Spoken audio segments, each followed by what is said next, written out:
Hey, it's the trade deadline. Hey, the Dodgers have done some things and not done enough yet. We got about an hour or 2 hours, 2 hours until the trade deadline as of the time we are live right now. We are going to react to everything in real time here on this edition of All Dodgers.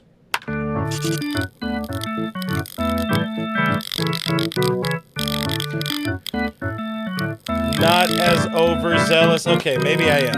I started talking still through the music. I forgot how long that intro is, but I'm excited. It's trade deadline day, everybody. My name is Clint Pasillas. Find me as Real FRG on the social medias. Joining us today are the panel to make all panels, the panel that makes up the All Dodgers podcast. In the middle, you see Jeff Snydog Snyder, and all the way to the right, you see Kevin Skinner. Give him a follow at Skinner7 Kevin. Guys, welcome to the chat. Welcome to the show. Jeff, you missed the big trade of last night, which was some people's names who I absolutely chose not to learn how to say or pronounce. But as of let's be fair. You chose to not even try to pronounce it. Oh, yeah. It was intentional. It was fully intentional. And I had fun with doing that. But we don't care about that right now. What we have to care about is, I guess, Brock Stewart. Should we jump straight into it? We should tell people, like the show, subscribe, share with your friends. We are going to be live through the trade deadline, probably ending at about 3:30 or so, unless things go crazier, off the chain or something like that. But there have been some moves and some little things, including the return of Dodgers legend Brock Stewart. This is a screen I have ready to go right here, who was asked about the potential of being traded back to the Dodgers yesterday. And he said, listen, a couple of teams, that would be cool. Loves Dodger Stadium. And he's back. Somebody who was a Dodger for a couple of years. Jeff, what are your reactions to Brock Stewart? And we also got to point out James Outman going to Minnesota in the deal. Yeah, Brock Stewart is a guy who feels like very much an Andrew Friedman trade. We know Andrew Friedman doesn't like paying the market price for relievers at the trade deadline because what we've seen is it is definitely the time to overpay. Mm-hmm. Overpay doesn't necessarily mean that you shouldn't make the trade. I mean, if you need a reliever and you need them at the time when you have to overpay to get them, you have to do it. Was it Friedman who said if you're rational about every trade, you're going to finish, or every free agent, you're going to finish third in every free agent? It's the same with trade talks. You know, you have to overpay if there's a guy you need. And so we've seen a lot of teams giving up a lot for some high-profile elite closers.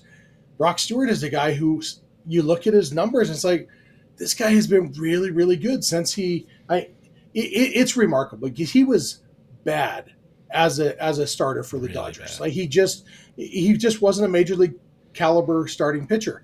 And and now he is a very good relief pitcher. And yeah. Would I rather have Mason Miller than Brock Stewart?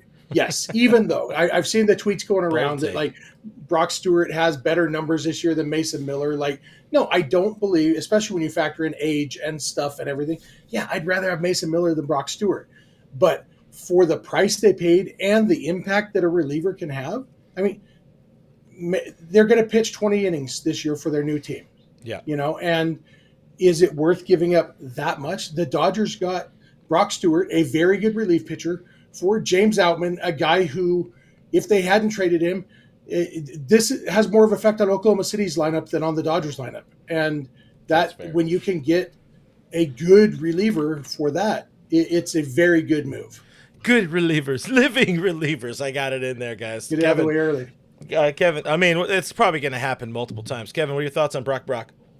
Yeah, before that, Correa's going back to Houston. Boo. Is that happening? Yeah, Jeff Passan just tweeted it. Yeah. Oh, let's go. Let's get to that one right there real quick. Jefe Passan, my favorite Jefe in the world.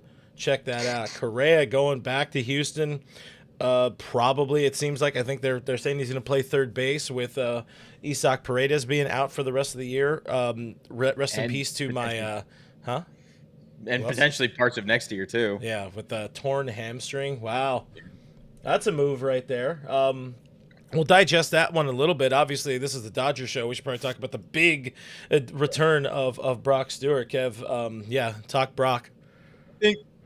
So when you look at kind of the environment that we're in currently and what teams are giving up for let's call them in some spots big upgrades, or in the Padres case, kind of marginal upgrades. Like, yeah, Mason Miller helps their team a lot, or not a lot, because they already have a really good bullpen. So they're just adding to a strength. Whereas the Dodgers really need somebody to get right-handers out. Like, they just lack that guy who could get out a right-handed hitter. The Dodgers improved like by a lot by giving up basically someone who didn't have a spot on the major league roster. Yeah. And so kind of factor those two things, and it's like it might not be the biggest arm, like Jeff said, it might not be the best arm on the market, but for what they gave up for him and that the spot that they improved in, it's huge. It's not like they added a backup catcher and traded away some like minor league pitchers. No. They added like a legitimate middle of the bullpen arm, potentially high leverage, depending on who they need to get out. Yeah. For a guy that, let's be honest, nobody really wanted on this team besides maybe Jeff Spiegel. He's like, other than that, Outman didn't have a spot because he just couldn't swing the bat. And we joked about it so much this year that like so many of the Dodgers' problems would be fixed if he could hit. Yeah. But since he can't, there's really no other option for him because they don't need right now. You know, they have Echeverry Ruiz, who's also an outfielder technically. Brian Ward wasting away at AAA. Yeah, exactly. And, you know, Tommy Edman can also play in the outfield as well. So, like, James Outman was really a redundant piece. He was the appendix of the Dodgers, if you will. And they basically traded their appendix for, I would say, like 2/3 of a kidney. Something like that. Let's go ahead and look here at this screen. You know, it is crazy, the fall off of James Outman. Of course, had himself a hell of a year in 2023 and just became an absolute non-factor in terms of hitting a baseball for the Dodgers. So to send him away, give him an opportunity to play, much like they did last night, sending away Hunter Fiducia to the Rays, giving him that opportunity to play. You know, Andrew Friedman is kind of cleaning the house on trade deadline day rather than so far getting us personally the big names we want. Of course, we're still holding out hope there's going to be something with Stephen Quan and all that, but I think I had said either during last night's stream or I definitely said it after. It's like I love the move last night. I really dig this move. I mean, Brock Stewart helps his team immediately, of course.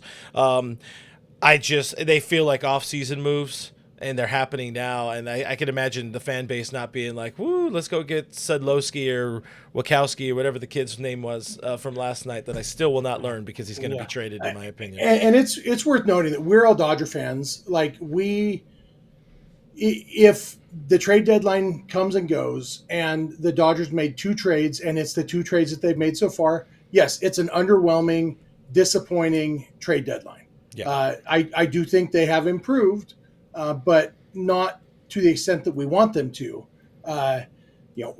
There's a reason we started this show 2 hours before the trade deadline because there is still time to do things.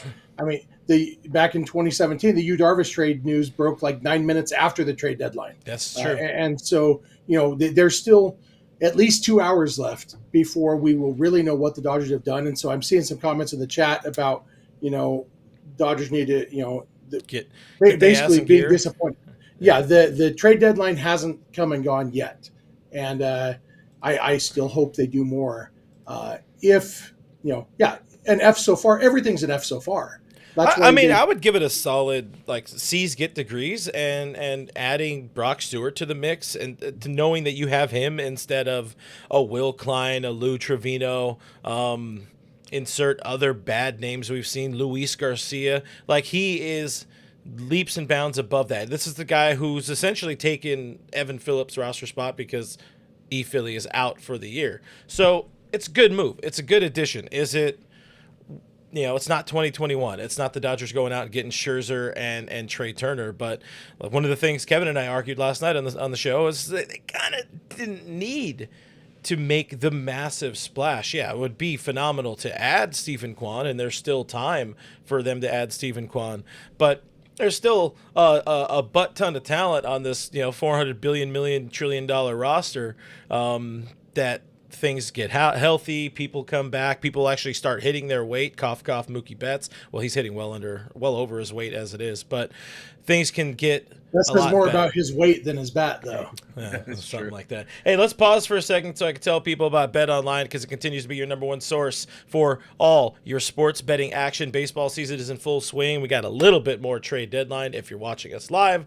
If you're listening after the fact, the trade deadline passed, so this does nothing for you, but football season's around the corner. Bet Online has more ways to stay in on the action with the latest odds, news, scores, even live in-game betting from MLB, UFC, tennis, NFL futures, all that kind of stuff. Bet Online remains your choice for the sports wagering info. In between games, head over to the Bet Online casino. They have all the top Vegas-style games, including poker. There's live casino. Do check that out. Head to the website today. Take advantage of their industry-leading VIP program.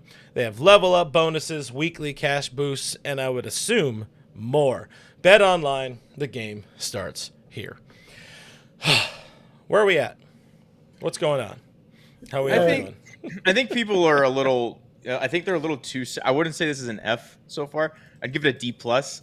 I said last night that I think a successful trade deadline would be preferably a right-handed hitting outfielder and a middle of the bullpen arm, which they got the latter and they need the former. Mm-hmm. So if they get any outfielder, I think that would bump them up to a C in my opinion. But I do think you have to consider who they're getting rid of, and like these are guys that are taking up 40-man roster spots, which are very valuable to this team, more valuable to this team than most organizations, because they fill that 40-man roster with like actual quality players. It's not just it's not full for the sake of being full. Good players, living players. Yes, exactly. Good players, and we're gonna need a counter for that. I think right now there's still a ton of time left. Like you mentioned, the Jack Flaherty trade happened like with the clock striking midnight, so a lot of stuff could happen. But I'm not upset with where they're at. People say that we need bats. I think Baitman said we need bats. We need bat. Singular. This team is still very good. Like it's just unfortunately a lot of the very good players haven't really been hitting up to what we expect of them. And I think if they just return to more semi-normal, we'll be totally fine. Hey, shout out real quick. We got to shout out our friend IB Strokin.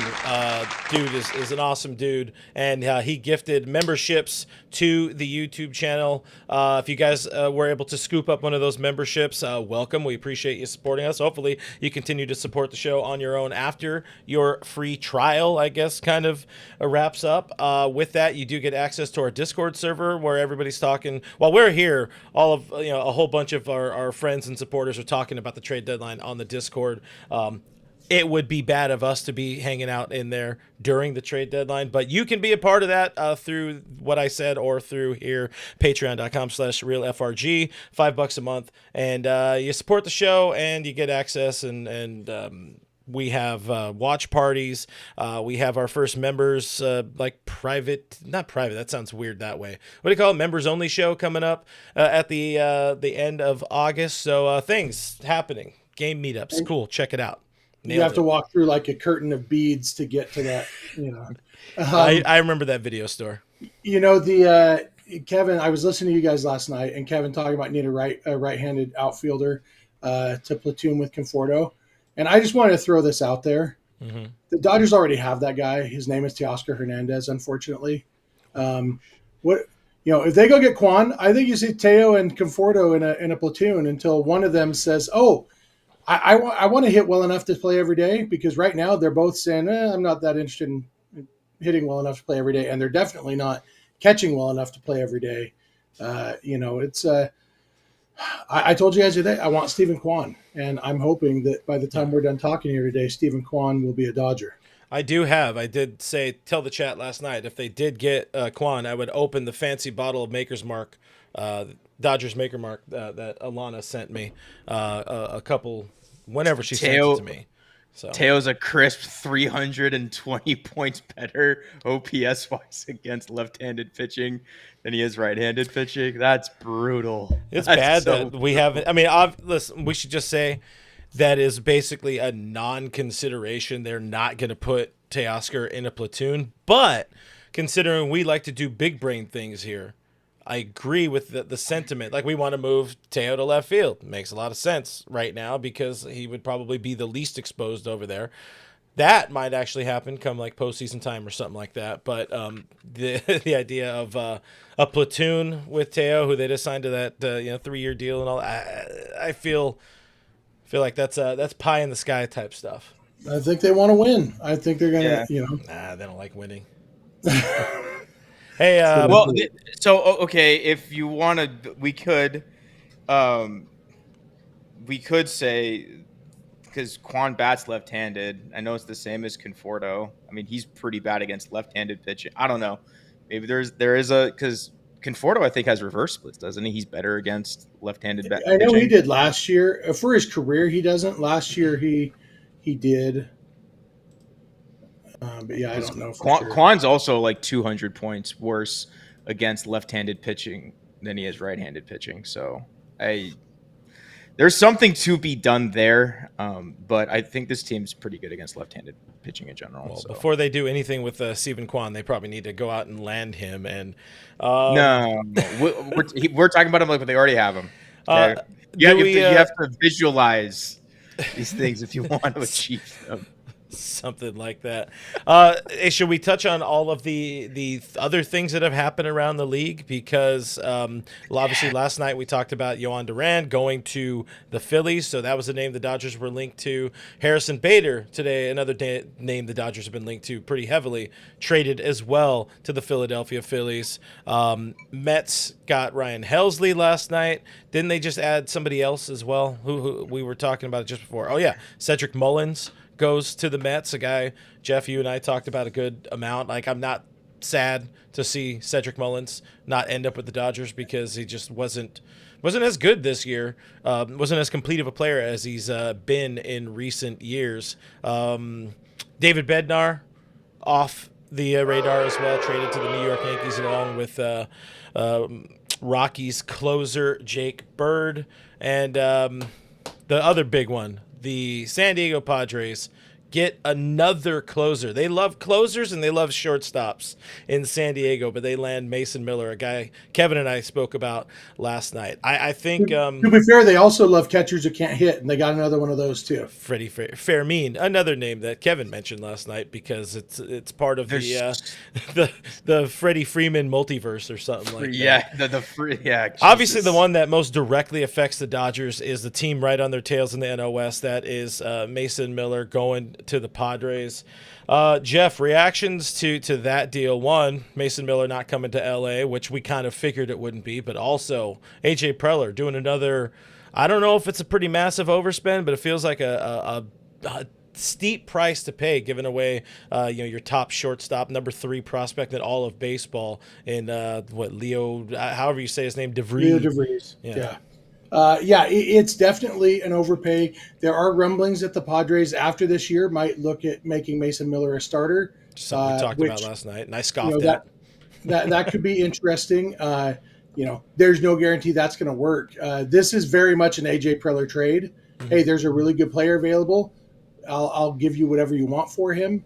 You look at the list of guys that AJ Preller has traded away while they were minor leaguers.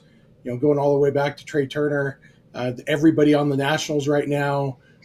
There's a ton of guys who used to be Padres minor leaguers and are now good big leaguers on other teams. Mm-hmm. Leo DeVries is probably going to end up one of those, but also, it makes the Padres better. And how much better, it's tough to say. Because like I said, Mason Miller's going to throw 20 innings for the Padres this year. And they already had a really good closer. It's an incremental improvement this year.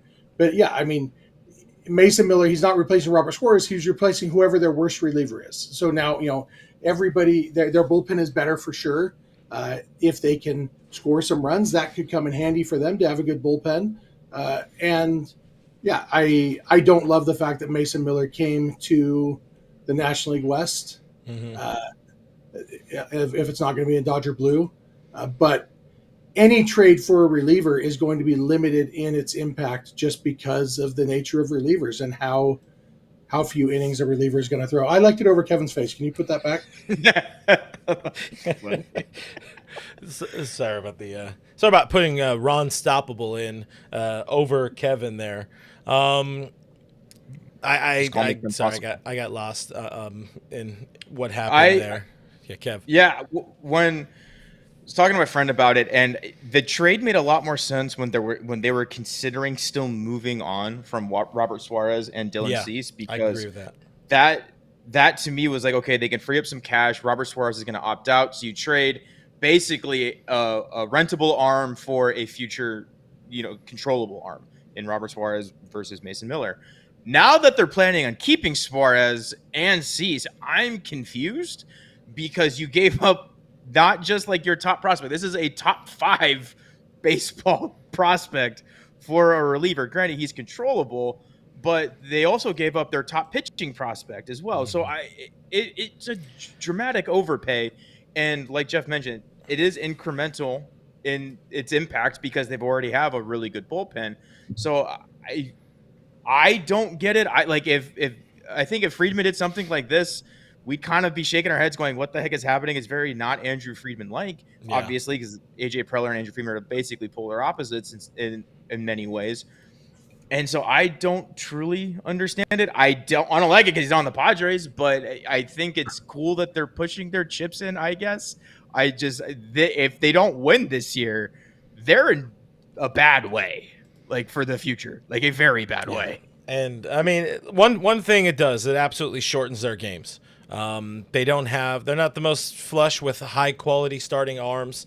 Of course, Michael King is still sidelined. Yu Darvish is just making his way back. Dylan Cease hasn't really put together a really good platform season to free agency. Making a game 4 innings and having all these arms. I mean, we know how much more important having just a slew of relievers is in the postseason, and if this is kind of their mentality. Yep. Think about it. I mean, having It a worked bunch of last year. arms, it did to a degree, but having a bunch of arms, unless you're talking about for the Dodgers, because obviously It worked for the Dodgers. yeah, say for the Padres, it didn't work for the Dodgers because they did not advance. Wait, did they even make the postseason last year? I remember nothing right now. Obviously, there's a lot of things going on, but overwhelming. Let's say the Dodgers in a postseason series with any sort of matchup not getting that familiarity that we've seen in recent years with, hey, teams face the same reliever, the same top reliever over and over and over. You get overexposed. And in a short series, or especially in a long series, if the Dodgers face Suarez a bunch of times, they're probably going to get to him, as opposed to, all right, well, let's go to our other closer. I think that's probably part of the mentality of it. But also, Preller just hates prospects. What do you got? We got a couple other bits of non-Dodgers trade news. Mike Rodriguez had reported that Adolis Garcia was going to the Mets. Evan Grant, who covers the Rangers, says that's not accurate. The Rangers are not trading Garcia. Jeff Passan reports that Danny Coulombe is being traded to the Rangers from the Twins. Former Dodger Danny Coulombe, who we saw the other day pitch against the Dodgers. And the Astros are getting Jesus Sanchez from the Marlins. So that's haven't seen what's going back for him, but that's Astros adding a couple guys. Ryan Gusto. This is going back. This is pretty fun. This trade deadline's been pretty fun insofar as it feels like teams are loading up based on what other teams are kind of doing. You see the Phillies and Mets basically just trading like trade for trade, bullpen arm, and this is kind of basically an answer for what the Mariners did in getting back Gino. Yeah. The Astros are like, Huge hold deal. on, we're not gonna like let you run away with this trade deadline. We're gonna go get Carlos Correa and now Jesus Sanchez. So this is pretty fun. It feels very like early 2000s Yankees and Red Sox, where they're just like two teams that just like they're trying to outdo each other. I like that. I'm just waiting for the Dodgers to do something. So just noticing we got a couple of super chats in here. Appreciate people supporting us, supporting the show, supporting us being here at 1:25 Pacific time, hanging out with you in the afternoon. But Hulk smash your mom. Pause for effect. So for 199 says waiting on injured players to come back is not it, and I think that's a sentiment shared by a lot of fans. There's times when it makes sense to. Yeah. Like there have been years where It's like, okay, here's the guys we have coming back. We know they're coming back. We know they're going to be good. And so you can make that case. This year isn't really one of those years because we don't know what Tanner Scott and Michael Kopech and Brusdar Graterol are going to be when they come back. We can hope they'll be good. Yeah. And on the offensive side, yes, Max Muncy's coming back. That's obviously good. It will help the offense. But we don't know if Mookie Betts is going to remember how to hit this year. Mm-hmm. We don't know. We think Freddie Freeman is starting to get things figured out. That's good. We assume that Shohei Ohtani will be good. You know, he's been up and down this year. Overall, his numbers are still really good. So we assume that he's going to be good. But there's not really those sure things. Other than Muncy, there's nothing very close to a sure thing that we can say, oh, yeah, this is the equivalent of trading for Mason Miller or the equivalent of trading for Stephen Kwan. We've got that guy coming back. And so yeah, I agree that this year it's not quite it. Blake Snell is probably really the only guy who's like, no other team gets to add Blake Snell. If the team can eventually add MVP Mookie Betts, no other team can do that. But that feels like, hey, again, another we had. But that's why the Dodgers aren't in the market for a starting pitcher. Yeah. You know. Yeah. Yep. And then Noah had the 199 Super Chat, says upgraded bullpen, talking about the Padres, yet scored 0 runs in 24 innings. Hey, you know what? I think we got, how much longer? We got like 2 more months of laughing about that, and then I would worry about bringing it up again because I would get scared about giving the Padres fans any sort of fuel. I whipped up this graphic before the show. We could have a little fun with this. Here's with the addition of Brock Stewart. Here's a little bit of the options, what the bullpen should currently look like. I might have too many arms in there, obviously, because Stewart and Alexis Diaz or Wrobleski are not going to be all on the same roster at the same time. So one of those arms gets removed. But on the injured list, those are the big names that we hope can come back at some point to make a difference. Tanner Scott's, your Michael Kopech, your Brusdar Graterol's not listed in there is Roki Sasaki, who is 100% an option to, if he comes back and gets healthy, can throw bullpen innings for this team. I don't know who Ed Gargo Henriquez is, but that is how I spelled it. What do we got for the Padres? Padres getting Ryan O'Hearn from the Orioles, according to Robert Murray. Shit. Yeah, Robert Murray, Bob Nightingale. Wow, that's a big one. I was going to say, because I had a tweet kind of lined up to look at Ryan O'Hearn, who, of course, has DH'd a whole bunch, played first base. A lot of outfield grass to cover out there at Petco Park, but that's Padres say that takes them out of the Lou Bob runnings. It takes them out, you would think, out of the Stephen Kwan running. I wonder what goes back to the Orioles for that move. Ethan Salas and 8 other prospects. Is he a rental? I think so. I think he is. Yeah, it looks I assume so with how much talk there's been about him getting traded. I assume that. Yeah, he's a true rental, so it actually might not be all that expensive. 837 OPS on the year. They're getting Ramon Laureano too. Oh, really? They got both? O'Hearn and Laureano, according to Jeff Passan. Come on, let's go. Where are we at, Hefe? Wow. There you are. Well, that takes another big name that we kind of had on our a big name on our small board of potential Dodgers additions, Ramon Laureano. That's a completely rebuilt San Diego Padres team that's currently This makes me wonder if the Luis Arraez trade is coming, because they must be planning on O'Hearn playing first base. Oh, yeah. Arraez and Dylan Cease potentially being moved in some sort of deal or something like that. I can see that. Or Gavin Sheets. I had guys protect your eyes, because there may be a textular F-bomb that's about to come on the screen, but it's worth it for this, just for the the F them prospects for your friend AJ Preller. What a guy that dude is. I mean, he is. I mean, you gotta, I guess, appreciate him going for it. They never make it much past the going for it and getting somewhere part of it. But man, Padres, have yourself. I wonder. I'm interested to see what the return is on this. I know they're rentals, whatever, but now I think Salas might be in on the deal for both of them, because they don't have a lot to give up at this point. Yeah, the Padres minor league system after these trades might be ranked 38th out of 30 teams. I mean, good for this is as all in as you can be. This is they did the scene in Casino Royale where instead of pushing all his chips in the middle, he's like, "Here's my car too," and he throws the car into it.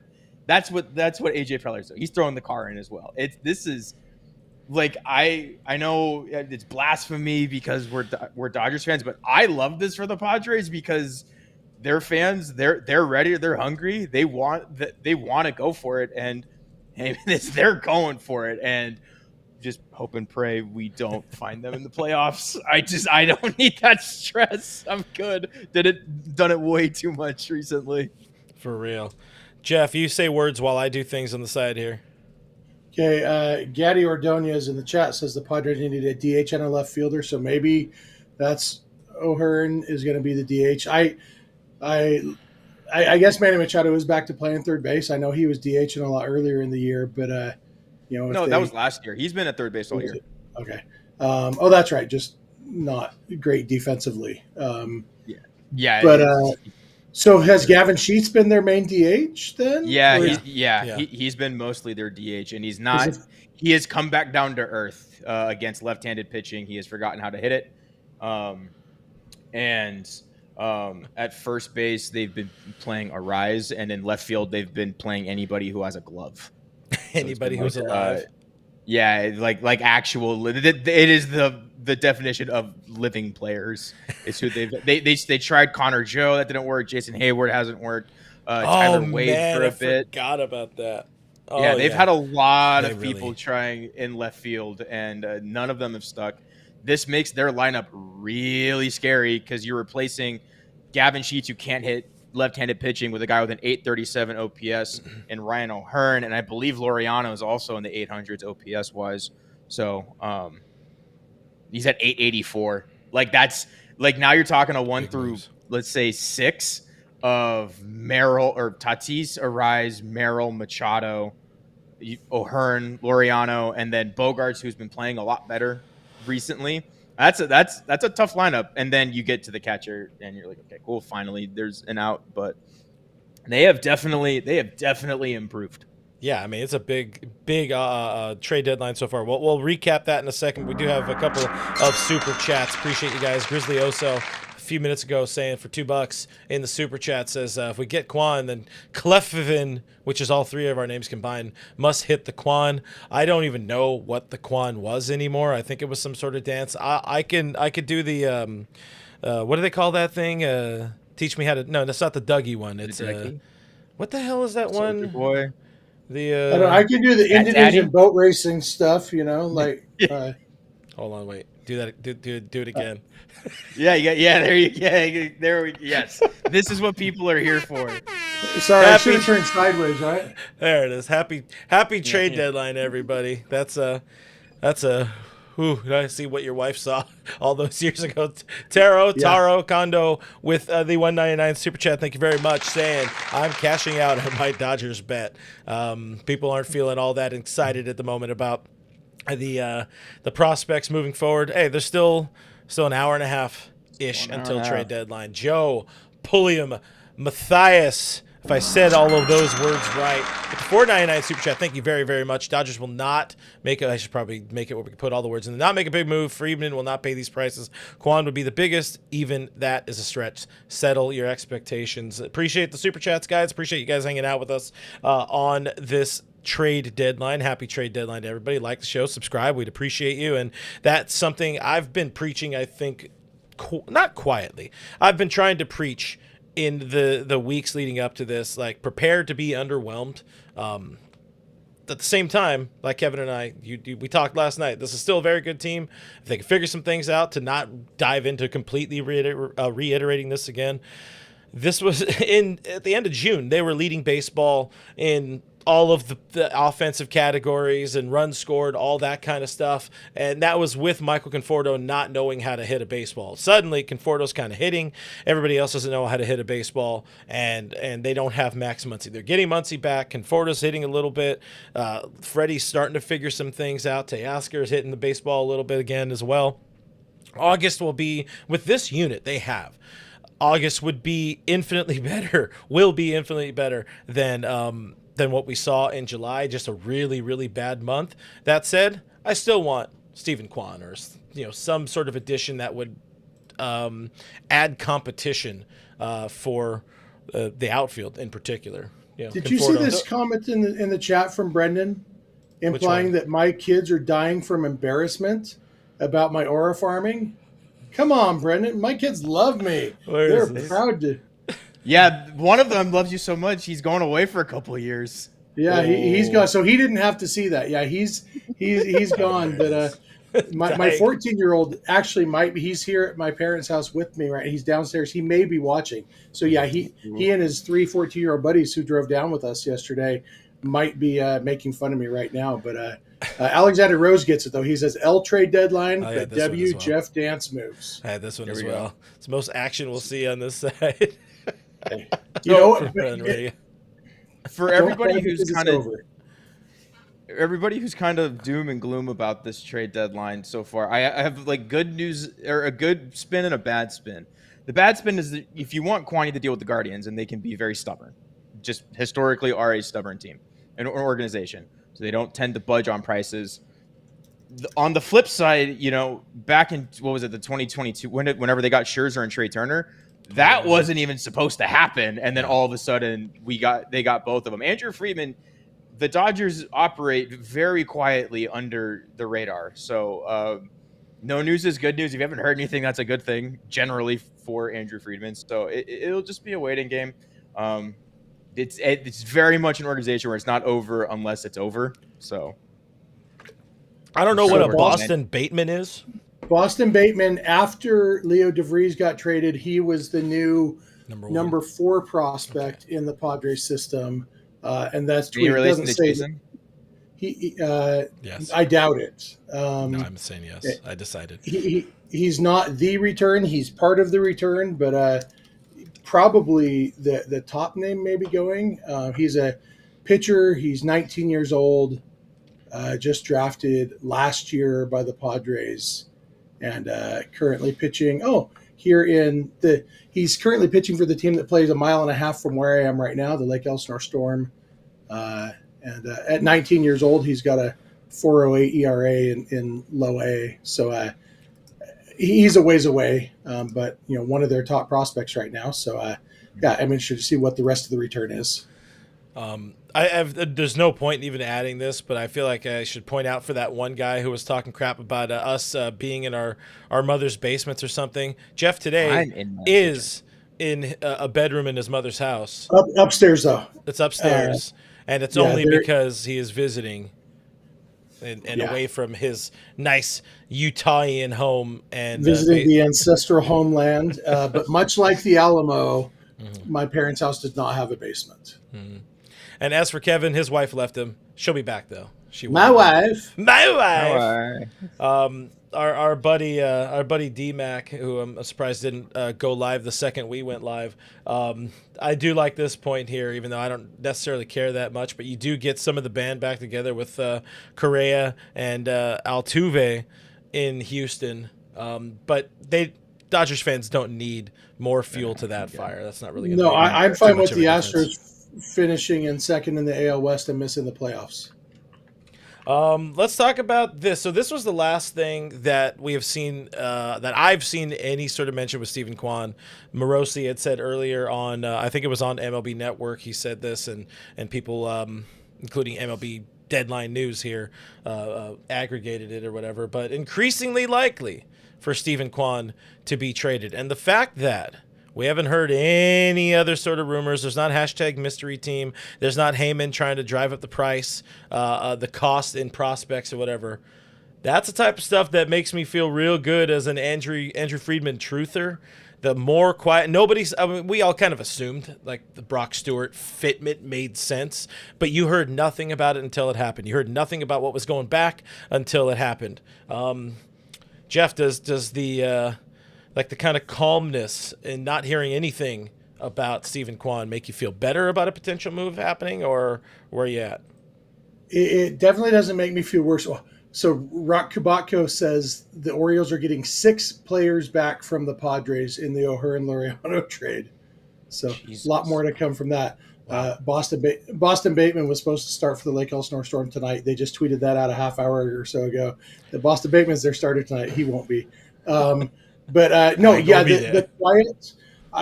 Every trade deadline is like this, and sometimes they make a big move at the end, and sometimes they don't. But it's always the Dodgers work in silence. There's very rarely, they're not quite to the extent of the Braves, who every move the Braves have ever made has been announced by the Braves press release. Like they've never leaked anything about anything ever, except the one time Micah Johnson found out the Braves were DFAing him on social media. But other than that, the Braves never leak anything. But yeah, the Dodgers work quietly. And so, yeah, we know that they're interested in Quan. And the fact that we're not hearing anything, the fact that the Padres are presumably out of the Quan market now.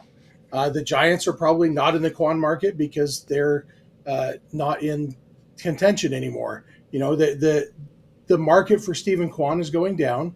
Doesn't mean the Dodgers are the only suitors left. I mean, but they are. There's a decent chance that Andrew Friedman's cooking something. Mm-hmm. That is what he loves to do. People are cooking in the chat, by the way. We got a couple more super chats. That Ron Unstoppable got a hold of my wife's wedding vows. Huh? Yes. Expect disappointment. You will never be disappointed. Kevin Guerra in the chat, $2 says everyone got better and we stand pat. As of this moment, the Dodgers have kind of stood pat, but there is still time before the deadline. Hulk Smash Your Mom also said the Padres are not backing down. Wow, scary baking hours. down hours. I know. They're not baking down. Okay, Alana. Okay, Jeff. I understand what people are saying. Today is the day for typos, and that's one of my favorite parts of today. Are all the typos? They're fantastic. All right, and it goes. Hey, I found D-Mac. I mean, Big Mac. I mean, Doug's boss. Sorry, guys, this is a terrible show. Thank you. Go F yourself. I mean, thanks for your click. Appreciate you. We saw. Like it on the way out, Jeff. Be sure to keep watching. Be sure to tell your friends how bad it is. Make sure they come see for themselves. That's all we ask. Our terrible show. Just watch it every day. If you hate us, make sure you hit that thumbs down twice so we really know you don't like us. But talking about the typos and whatever, Jeff and I were both at the infamous winter meetings where Arson Judge was going to the Giants, and both him and I were waiting around in the lobby there at that hotel in San Diego, waiting to find Heyman when he would come out of hiding. He only came out of hiding once Robert Murray had a real legitimate deal for him. He handed it to him so he could get back in the public's good graces and jump on MLB Network. And then Jeff and I tried to wait to get into Heyman's scene for like an unfun amount of minutes. It was maybe like a solid 7 or 8 minutes. And I don't think they ever threw to John Heyman, so we just kind of gave up. But that is our typo slash... that was the same winter meetings where I thought I saw Bernie Williams, and it turned out to be a guy who didn't even look like Bernie Williams, right? Turns out it was Bernie Mac, brother of my course, best friend Bernie of course, of Big Mac here in the flesh. We appreciate you. What else? I saw there was another chat. I wanted to make sure. JR also pointing out Phillies and Padres have got better. Phillies made some pretty good moves. Mets got better. There's an interesting comment from I lost it now. Somebody asked if the Dodgers did get Quan, where would he bat in the lineup? And that might be an interesting topic for us to spend a couple minutes on, because Quan has been a top of the order guy for the Guardians. He gets on base well. Do you slot him in the top of the lineup? Even though, as Kevin so rudely pointed out, he's not very fast. But speed isn't really that important for a leadoff guy anymore. On top of that, go look at his StatCast page and just see the just incredible decline in his speed the last 4 years. I think in 21, he was 95th percentile in sprint speed, and now he's in the 37th. I don't know how that happened. Too. Yeah. Yes, actually, yes. I have on the screen here, by the way, for people listening, we're seeing more movement, potentially Dylan Cease of the Padres going to the Astros. We'll see how that kind of all works out. Astros might get a reliever too. Hey, they have a few extra relievers over there. Maybe that Robert Suarez deal is still not off the table for the Pods. Anyways, interesting. Oh man, Josh. No, for me, Stephen Quan feels like a great 5-hole hitter. Unless they decide to flip things around, put Shohei back in leadoff and move Mookie down, and then it's Quan. But then it would be left, and Dave hates left. Dave hates that. I hate it too. It's not good lineup. You know what? You're a leftist. I'm left-handed. Same. High five. Hey, no politics, guys.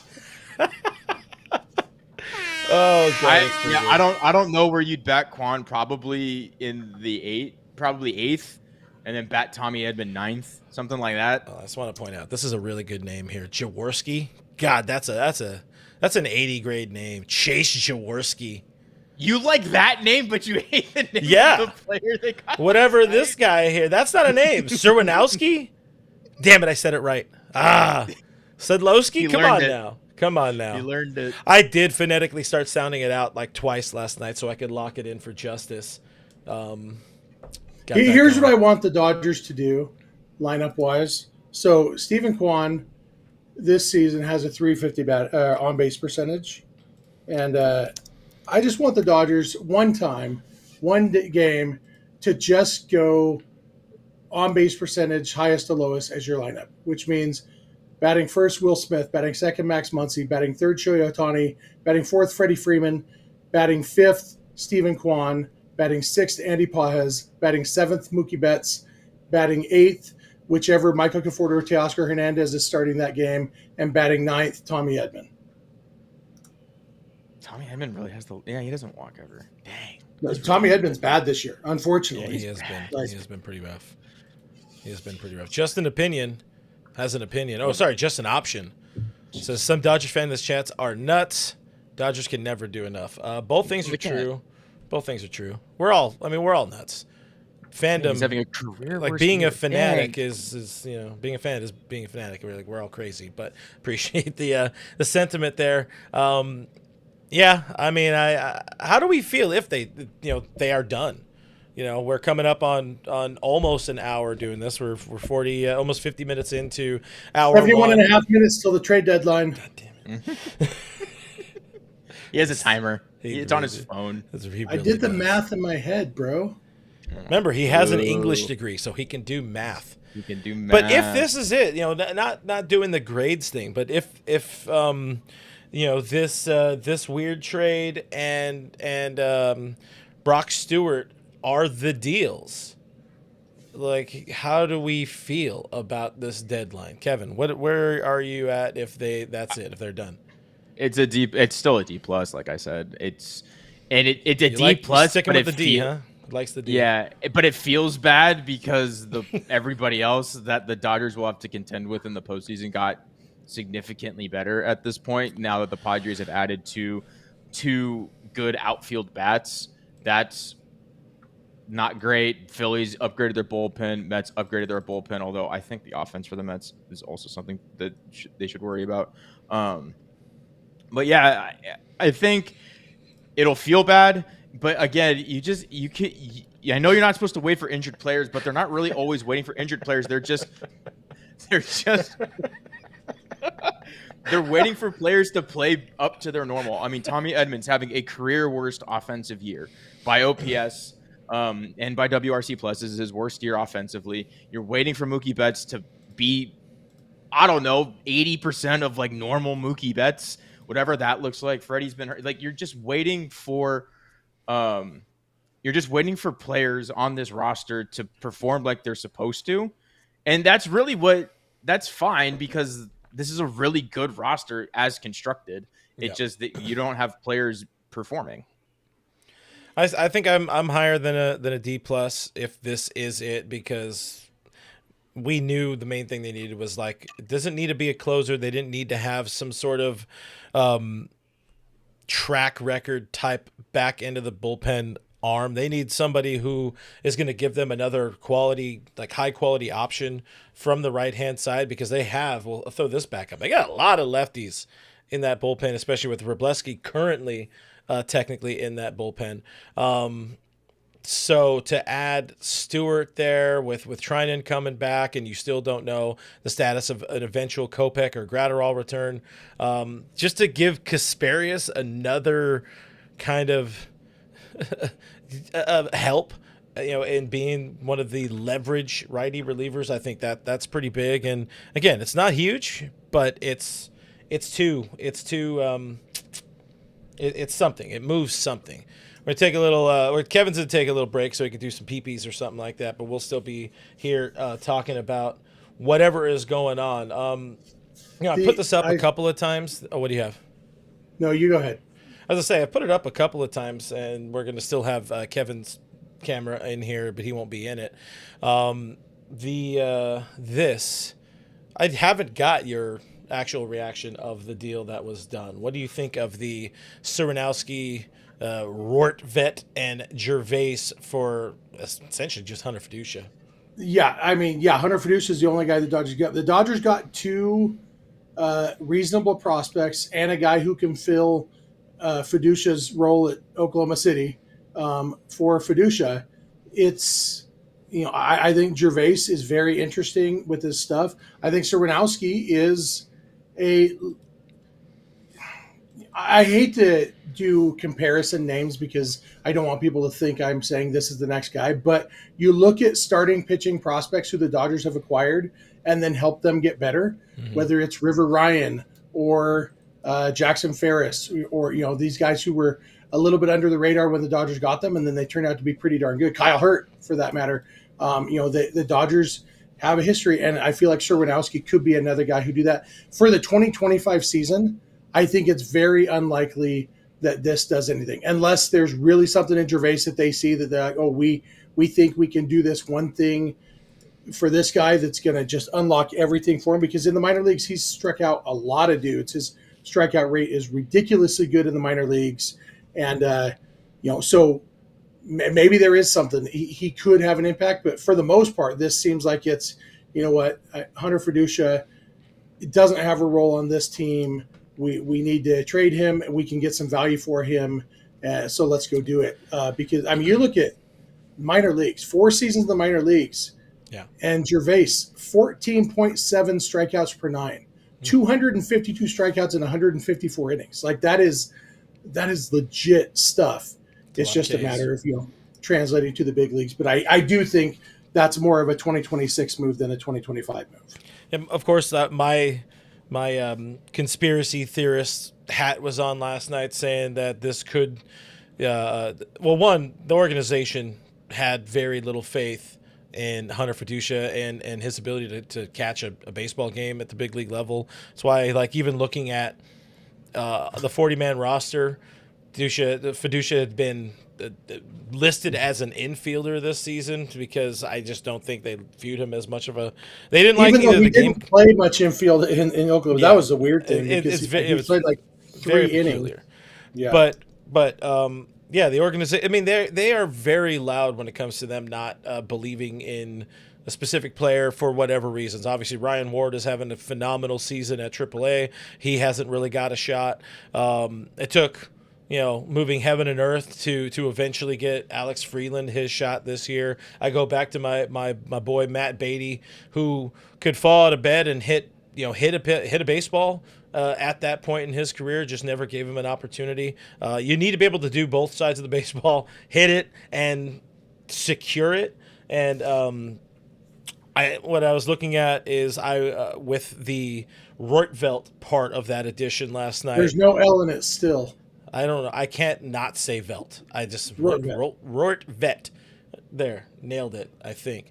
But having that dude just around, giving them a potential adult to be a backup catcher in the event that they need to move rushing in the right deal. That's what I was saying. That was my conspiracy theory. I had the tinfoil cap on. It's like, oh my God, maybe this is signaling Dalton Rushing, even though Dave told us this week that they're not going to move Dalton Rushing for any particular reasons. Be the voice of reason here. Obviously, back me off the ledge. Yeah, I think the Dodgers would have been fine if the trade materialized for Dalton Rushing. I think they would have been fine having Hunter Fiducia be their backup catcher.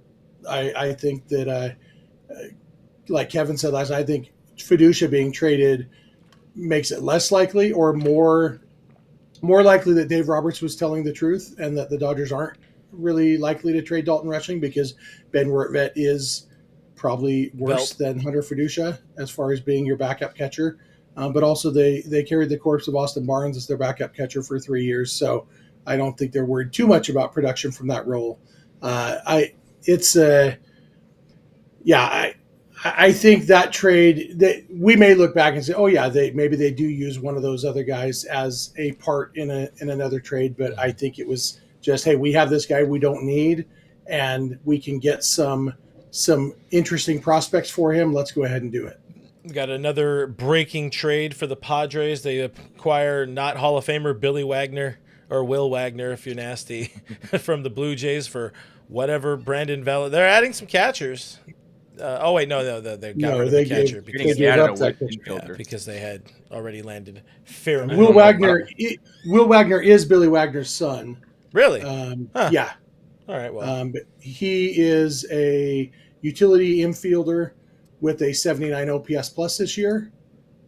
So that is interesting. Seems like a nothing move, but maybe, just need to fill some time. I assume he's even spent some time he's been in the majors. Oh, no, he has spent about half of his time in the minors this year. Half the time. I think they need to fill spots on their minor league team if it is indeed six players going back in the Laureano and O'Hearn deal.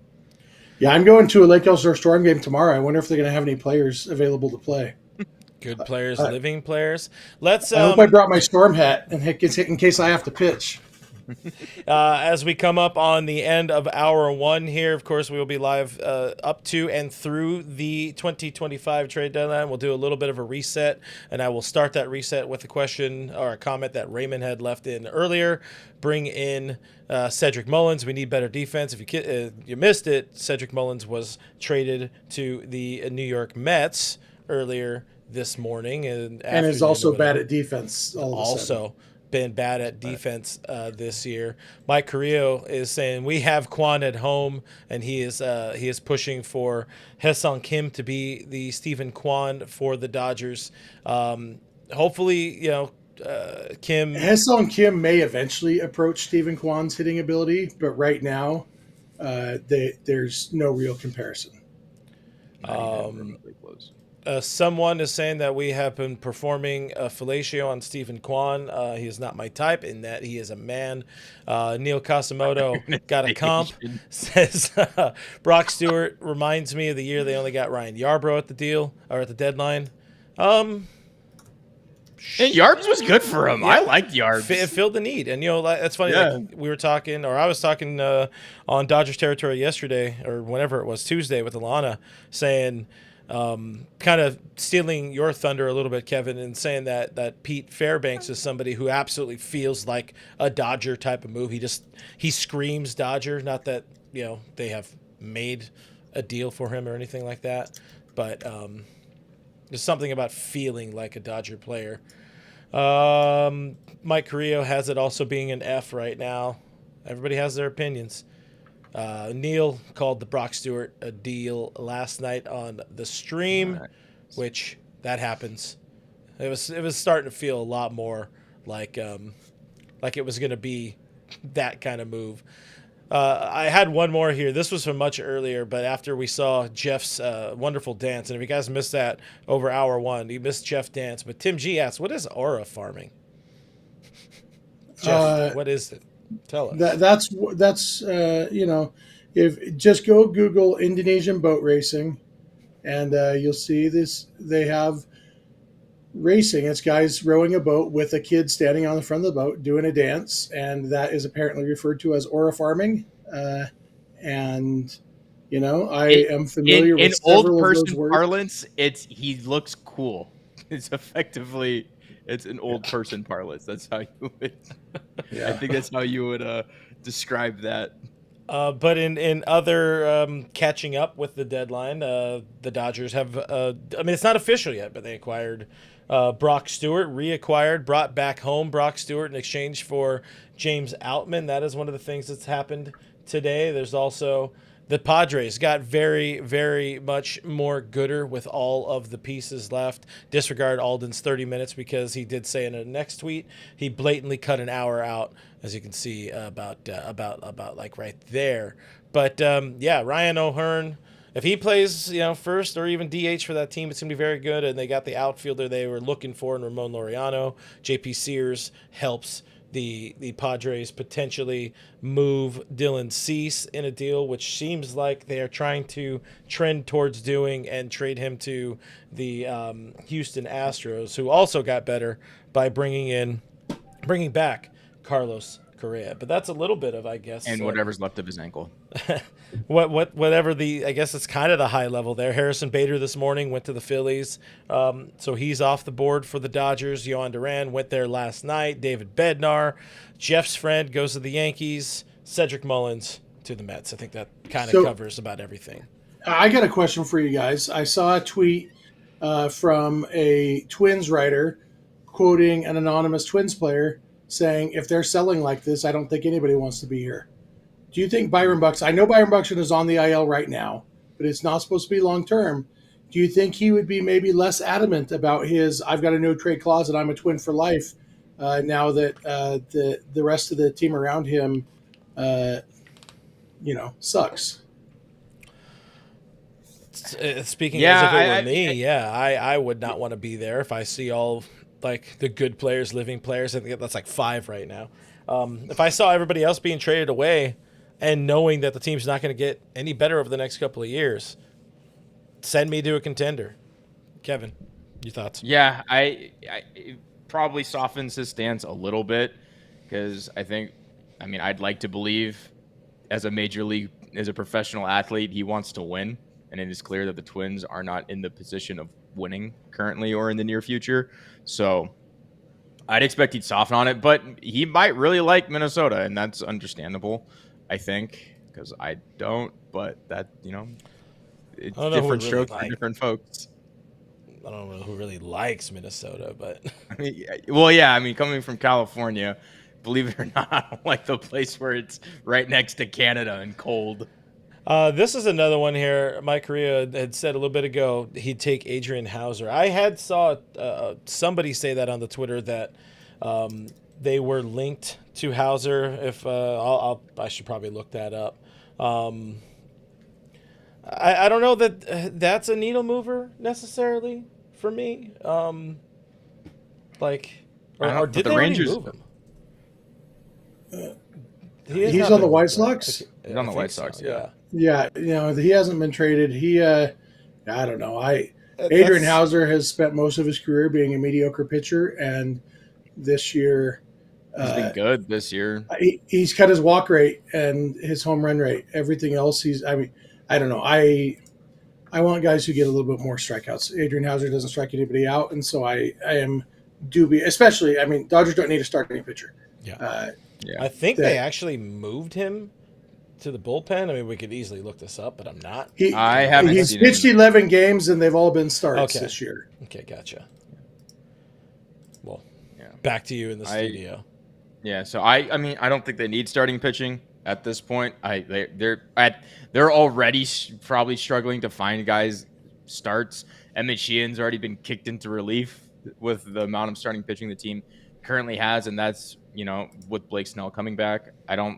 I thankfully don't think the Dodgers need starting pitching, and they did get relief help. The thing is, I don't think they need outfield, but it'd be nice.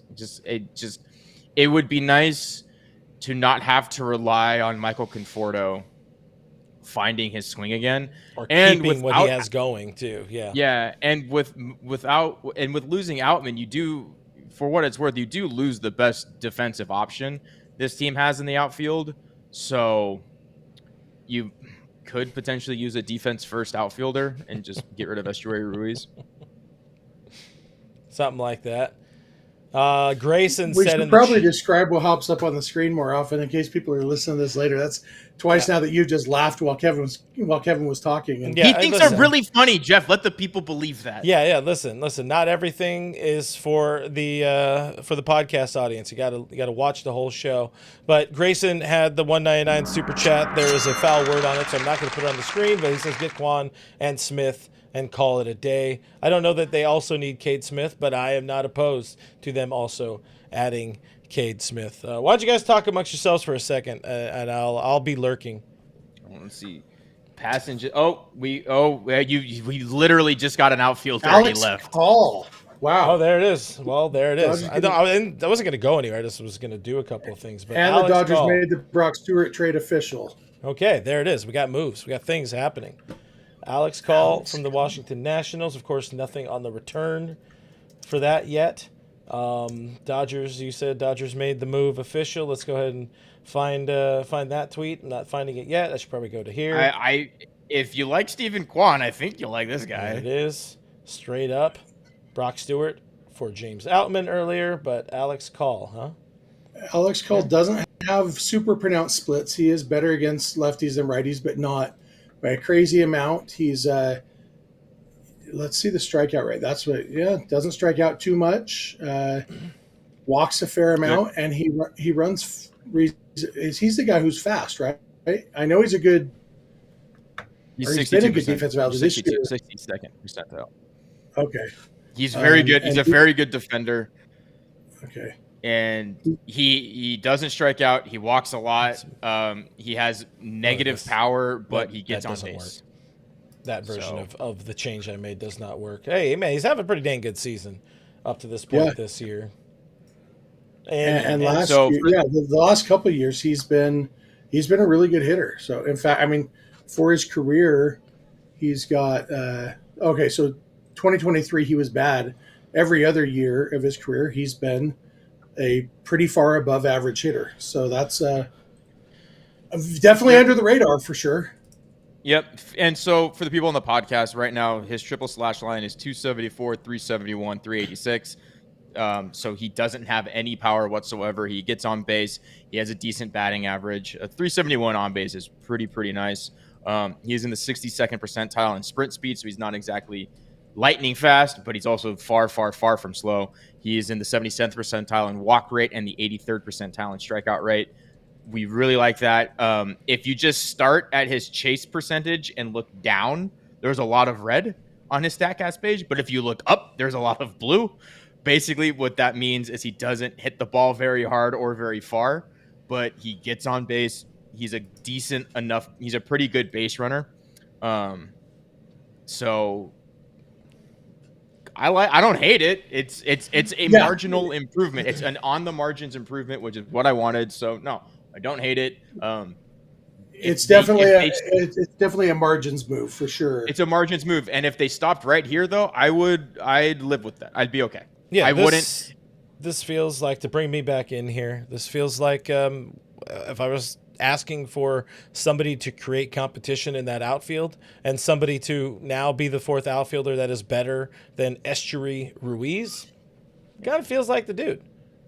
I'm not mad at this at all. In the chat, Matt Bogart said outfield defense has sucked all year. Honestly, outfield defense has been my biggest concern about this team. It's been really, really bad. And so, without knowing where he's going to slot in, what they're giving it up for him, all of that, it's tough to say for sure. But yeah, I think he probably makes the outfield defense better when he is playing. Don't know if he will be he's been not an everyday player for Washington, but he will be in. He's pre-arb guy, so he starts arbitration next year. So there's 4 more years of team control, so they'll have him controlled through 2029. I say that just because that kind of colors what the price may or may not look like. He's not a pure rental, so it'll be interesting to see what is going back. I will say the Dodgers can. Content says 2 pitching prospects per source.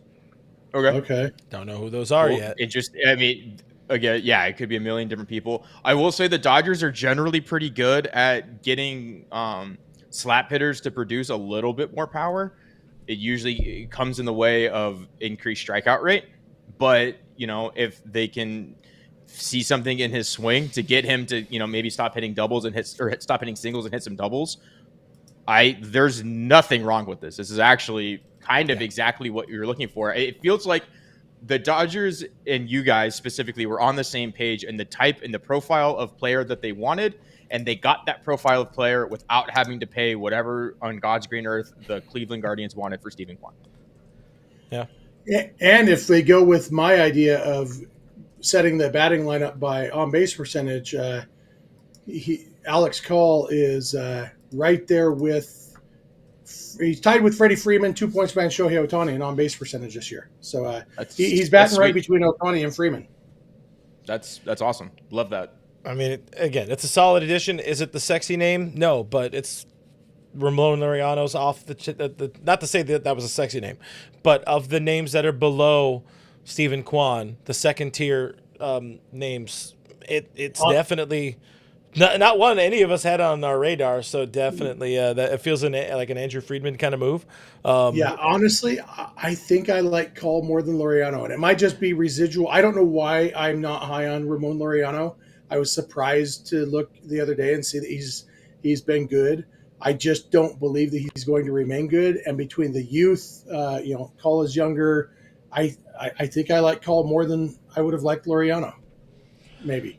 The chat definitely. Well, it's because you don't like Laureano because generally he has not been very good. This is by far and away his best offensive season. So that is why you haven't really liked Ramon Laureano. We got a super chat from Francisco, $4.99. Thank you very much. It's in 2022. We got Joey Gallo. 23, we got Lance Lynn. 25, we got Alex Call. Got to be kidding me. This isn't an aggressive repeat move, in my opinion. The Dodgers did the aggressive repeat moves in the offseason. That's exactly where I was going to get to. It's like, in my opinion, like they did all that in the offseason. Right now what they're doing is just supplemental moves. I had joked on Twitter with somebody like waiting around for what's the return in the Brock Stewart deal, and I was like, Andrew forgot a couple of ingredients. He already has the majority of the food for the meal. He just needed to go get I don't know, some salt for it so he can salt bay on it or whatever. Like, not to say that Alex Call is salty or what have you, but it's like it's not the needle being moved the way I think a lot of fans would like it to be moved, but it's still being moved. You're still adding. Now I'm switching to a different thing here. It's fuel being added to the car instead of Shell. It's Arco, but it's going to help you get there. Did that help anybody? I don't hate it. Yeah. I don't hate it right here. Richie Flores in the chat says keeping a low profile today, but AJ always completely rebuilds, talking about the Padres at the deadline because he has no farm due to the fact he's gutted it every year. They're building to beat the Dodgers, not to win the World Series. That's another conversation we can have in a little bit after the deadline, kind of the fallout and reactions to everything. Like Alex Call is to get 26 players on that roster to have them be better than what they have in the organization. And as of right now, if they don't want to have any faith in Ryan Ward, I like the move. Yeah, and to that point, AJ Preller has to rebuild at the deadline every year because his off seasons are generally not as good as the Dodgers off seasons. This past off season, the Padres, I believe, added they made the trade, which they had to make for Michael King and Dylan Cease last year. But then they went out and added Connor Joe, Martin Maldonado, and Jason Hayward for their position player group, whereas the Dodgers, got Roki Sasaki, Blake Snell. It's not one-to-one, and this allows Andrew Friedman to operate this way and just build on the margins as opposed to having to redefine the entire lineup construction, because he does this all in the offseason. He puts together a complete roster. If you ask a lot of Padre fans, they would say that AJ Preller's roster construction, at least in the offseason, is not his strong suit. He just gets big names and they don't always fit together. Yeah. Andrew Friedman does kind of the opposite. He finds pieces that fit together and then supplements them here. It's also a reason why their farm system is so good. We're seeing reports of the return Eric Swan and Jean-Paul Lignon. Never heard of either of those guys, so cool. Eric Swan is an interesting guy. He actually made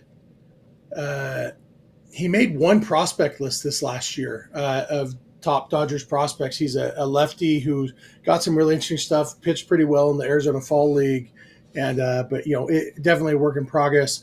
I've heard of Sean Paul Lignon, but I don't know much about him. But the Eric Swan is probably the headliner. Looks like Lignon is at Rancho Cucamonga right now, 20 years old, and or got promoted to Great Lakes and pitching pretty well. So yeah, he's a relief kind of starter and reliever with high strikeout rates in the minors. So yeah, some interesting arms going back to the Nationals in that trade. So instead of getting Quan, they gave up Swan, huh? Stop Good looking job. at me, Swan. Yeah. We got Joe with another 199 super chat. Thank you very much for the support, guys, on the show. We appreciate it. This is if this is it, I call this move week, talking about the Alex call. Yeah, again, I understand people not being very excited about it, but Cole saying our needle must be lost in a stack of needles. It's not great. And Stockton Slap 209 with the 199 super chat. Thank you very much. Hey Jeff, is your pillow in shreds this season?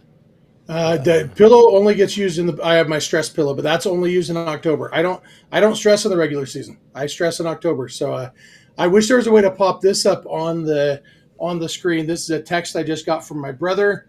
He says the Dodgers and I have already won the trade deadline because I never have to see James Outman play for them again. My brother's a big James Outman fan. Big time supporter of James Outman. If people haven't looked it up yet, I would encourage them to go onto StatCast and look at Stephen Quan's StatCast page and then look at Alex Call's StatCast page. They're very, very, very, very, very, very similar. So the people that wanted Alex Quan or Alex Quan, Jesus, I'm combining names already. Stephen Quan and wanted an outfielder of his caliber. This is Quan Light, and it's not really all that much lighter. It's almost entirely the same guy. Wish.com. It's Timu Quan. Timu Quan. It's also worth noting can we make the shirt now? Mike Rodriguez, who had previously reported the Adolis Garcia to the Mets trade, is now claiming his account was hacked. So Nice. my buddy Doyers Dave says, crazy, they hacked your account and only sent out one tweet.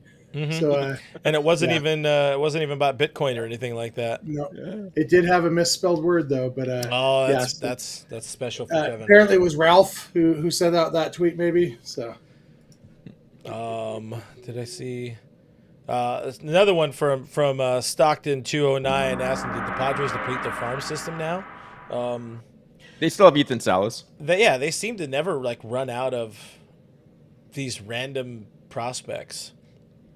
Here's a good one. I think you guys talked about it. I probably wasn't listening, but Chris D asking, does Alex Call play center field? What is his? Yes, he can play center field. He's played all three outfield positions.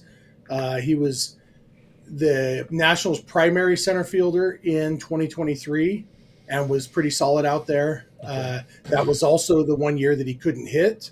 But this year, he's played all three outfield positions, mostly on the corners, but he can play center field. My guess is that he's going to be a play all over the outfield kind of guy for them.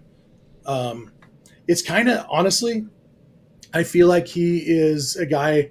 We talked about Harrison Bader the other day. I like Alex Call more than Harrison Bader in this kind of role. And so, and that might just be because of what Harrison Bader's face looks like. But, it's the trade deadline. We're 41 minutes to the trade deadline. I got issues with Harrison Bader's face. Bruce asked, so does this move put us out of the Quan running? I feel so.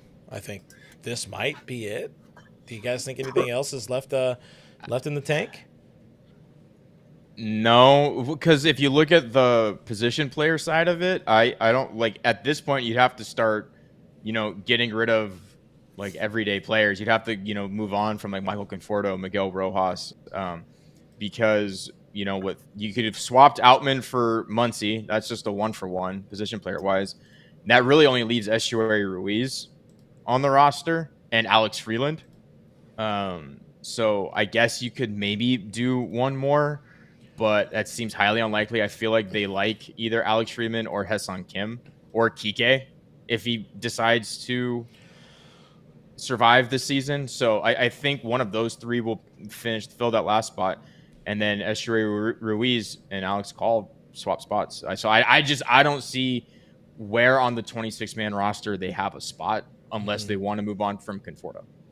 And this was Fabian Ardaitis a couple minutes ago. The opinion of that it likely becomes a platoon. Which Jeff, you were talking earlier about a very unlikely Conforto Teoscar platoon.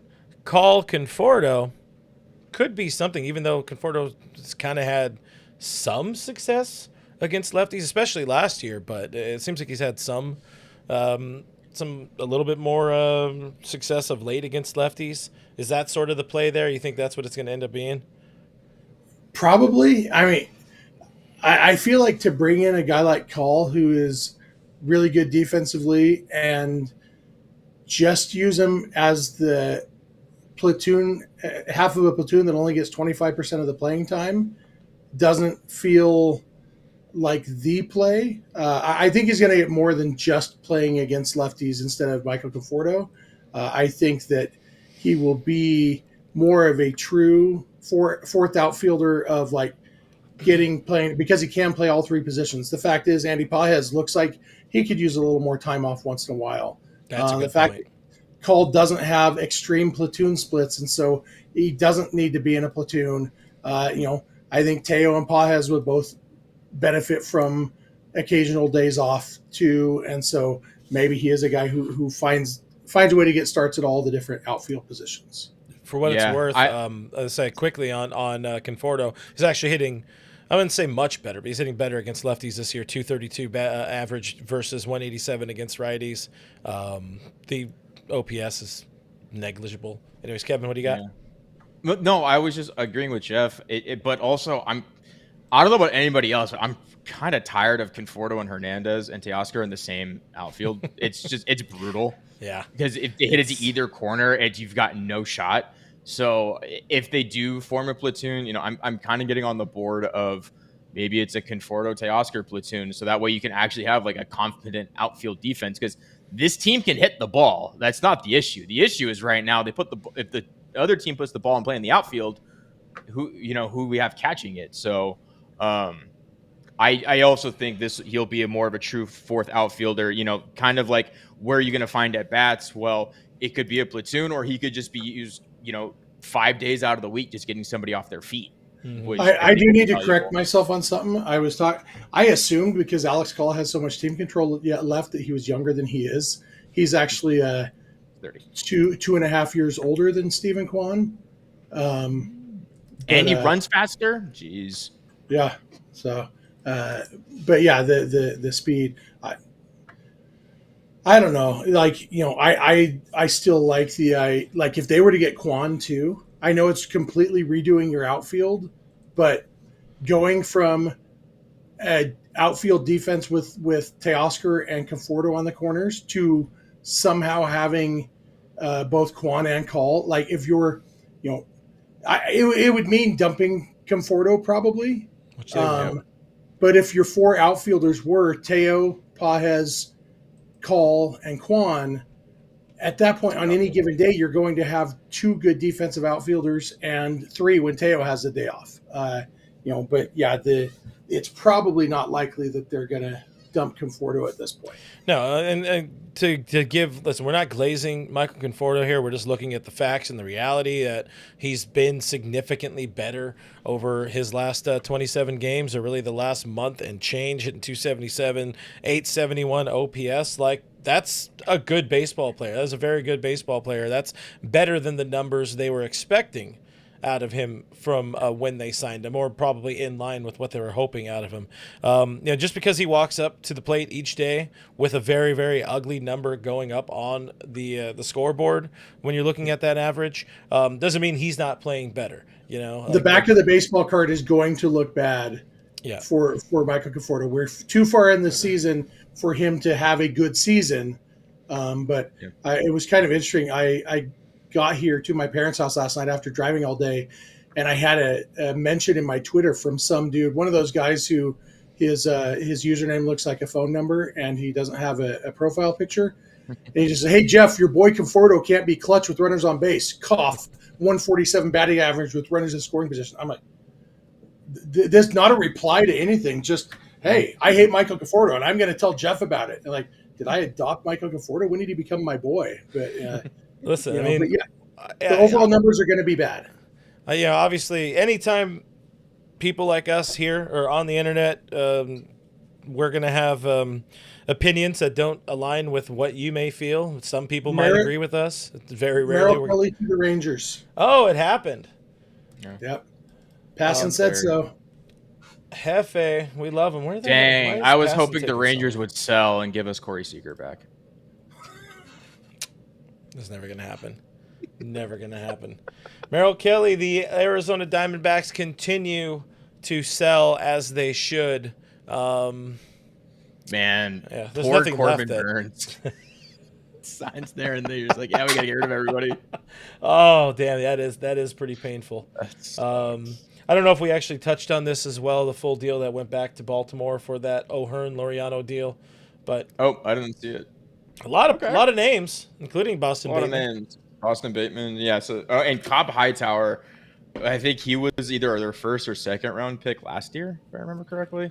So the only guy they have left is like Ethan Salas, but Salas has been kind of doo-doo for the last year and a half or something like that. And he's hurt right now, right? Yeah, and he's hurt.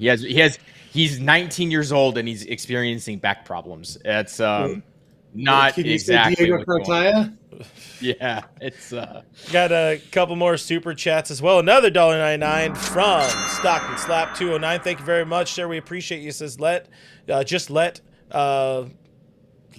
just burn Dustin May out as a 1-inning max effort guy, which is something we've talked about a lot in recent days and weeks. That's most likely going to be the play. You're going to see Dustin May end up in the bullpen if he's not traded in the next 33 minutes. Huh? Look at that. Look at the mental math. I know numbers. Also, our friend Richie Flores with the $1.99 super chat. Thank you very much, sir. Says, too bad there's no IL World Series. We would be the favorites. Maybe also up there with the Houston Astros. They got a lot of talent on their injured list, but F the Astros, as some might say. But anyways, I was just trying to be out there defending us against the people who are saying you guys are just glazing your Dodgers sock puppets. You'd say whatever they want you to say. He's like, no, we think about something more than just what's directly in front of our face. We kind of try to view things from a wider lens or whatever. And Conforto's had a bad start, but he's better now. Yeah. The key to having meaningful discourse with strangers on the internet is to accept the possibility that someone disagrees with you just because they disagree with you and not because they're lying to you about what they think. And also the possibility that they disagree with you because they disagree with you and not because they're stupid. I disagree with people all the time, and I don't call them stupid unless they do something that's really stupid. But disagreeing with me in and of itself is not stupid. When he disagrees with stupid people, he texts me and Kevin about it to let us know.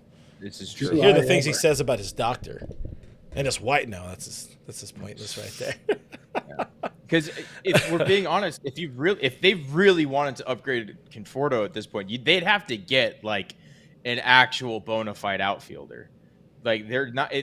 He's not. The bat has been better. It's not been amazing, but it's been better. So you have to get somebody who has a better bat and better defense. And guess what, guys? That's expensive, and that they're not always readily available. Yeah. But that is Stephen Quan.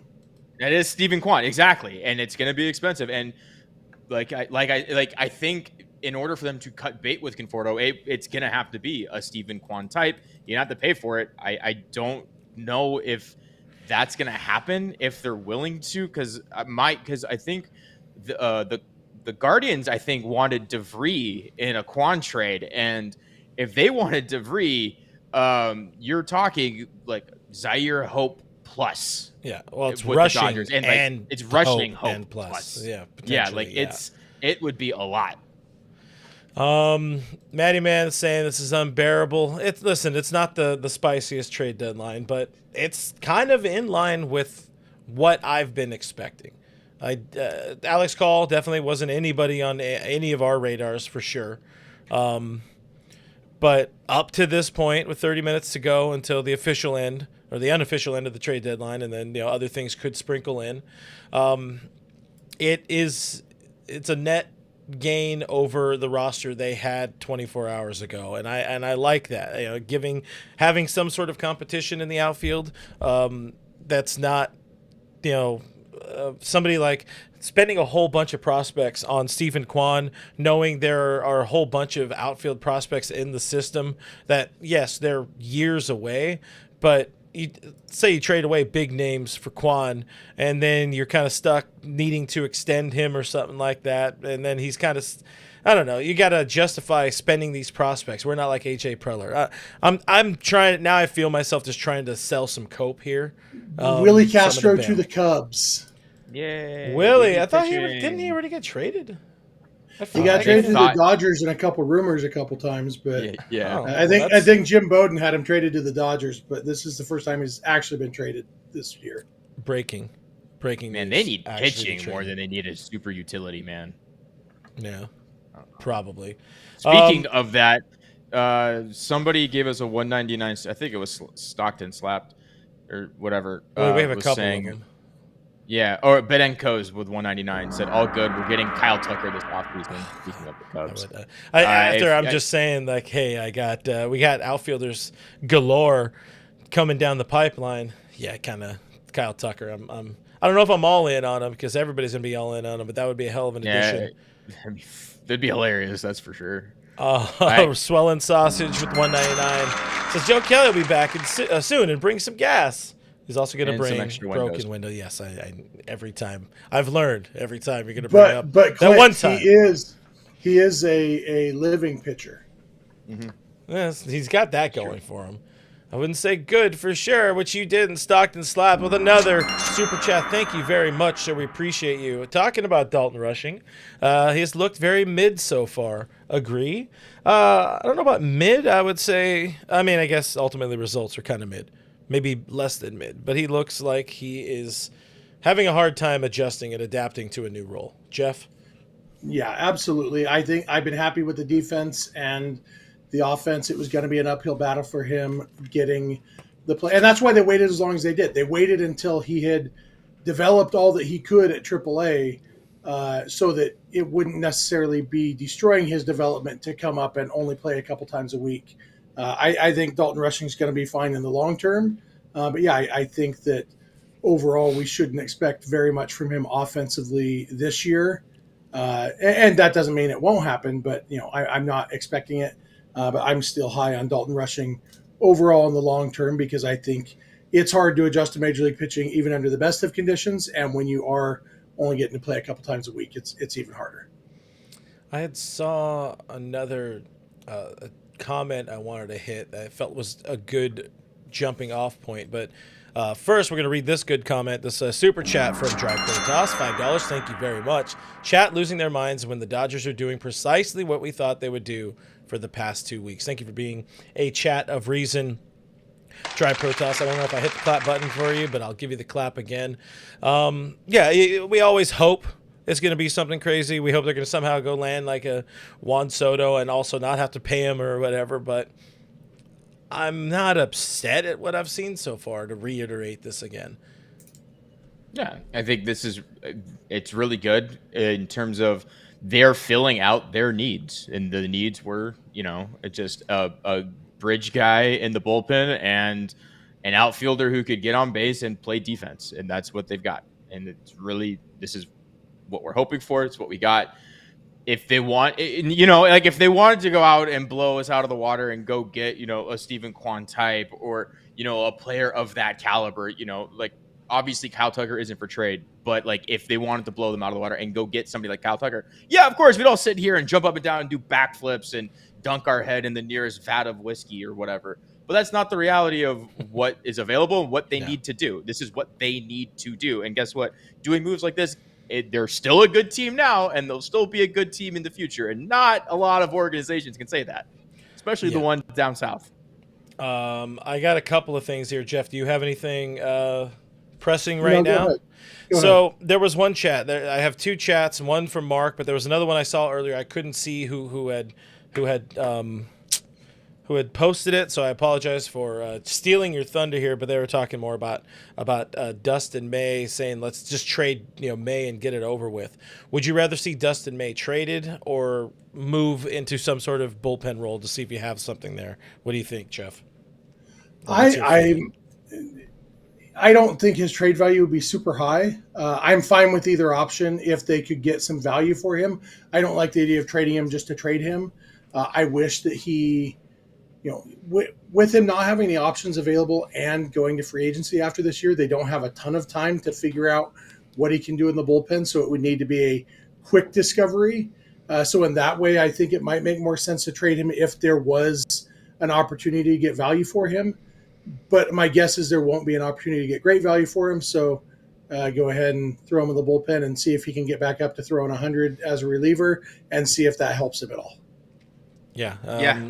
I agree. I wouldn't mind trading him, but the only way you trade him is if you can get an immediate upgrade, not for him specifically. So like if they wanted to trade him, get a really low level prospect, because let's be honest, that's probably what his value is right now as a pure rental, and then go get another quality reliever. Sure, I'm fine with that. That's totally okay. Other than that, I'm totally cool with him hanging the bullpen. The Dodgers have a lot of bullpen options right now. They have a lot of guys that I know people don't want to hear about it, but they can test the waters with guys like Edgardo Enriquez. They can see if Alexis Diaz could be, somebody who could contribute in the postseason. There's a healthy amount of competition for those bullpen spots, and the Dodgers have quality guys, or quality enough guys to hold basically open tryouts. Yeah, and that's what I was saying. Tryouts. What I was saying for the outfield, the same rings true for the bullpen. Having competition instead of like, well, this is what we have, it makes me feel a whole lot better about this team. And yeah, I'll reiterate here again. This is not a sexy deadline so far. You got a few more minutes to maybe make something happen, which it feels very doubtful they're going to do anything else or move any of the pieces they've acquired to get better pieces somehow.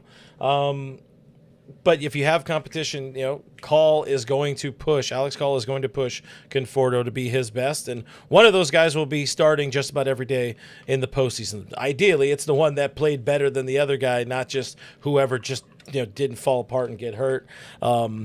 Maybe they push Andy Pages, or Teoscar Hernandez to get better. It helps the outfield defense for sure, which I think is a huge concern when you're looking at postseason play and free outs given to other teams. And then in the bullpen, you have, I'll throw it up here again, the names you have on there and the names that are not listed being Emmett Sheehan being one guy who could end up in that bullpen. Roki Sasaki, when he's healthy, could end up in that bullpen. Dustin May, likely going to end up in that bullpen.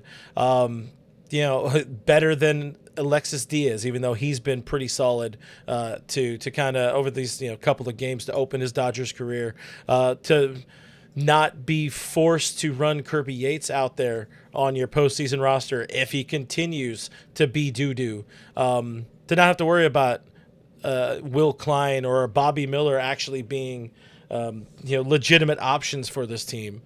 That's the type of thing that happens with the addition of Brock Stewart and the injection of the move of Dustin May going to that bullpen. Would it have been better to have Yohan Duran or Ryan Helsley or insert other top, Mason Miller? Oh yeah, we all would have felt a lot better, but we also would have been like, I can't believe how much they gave up. We can't have it all.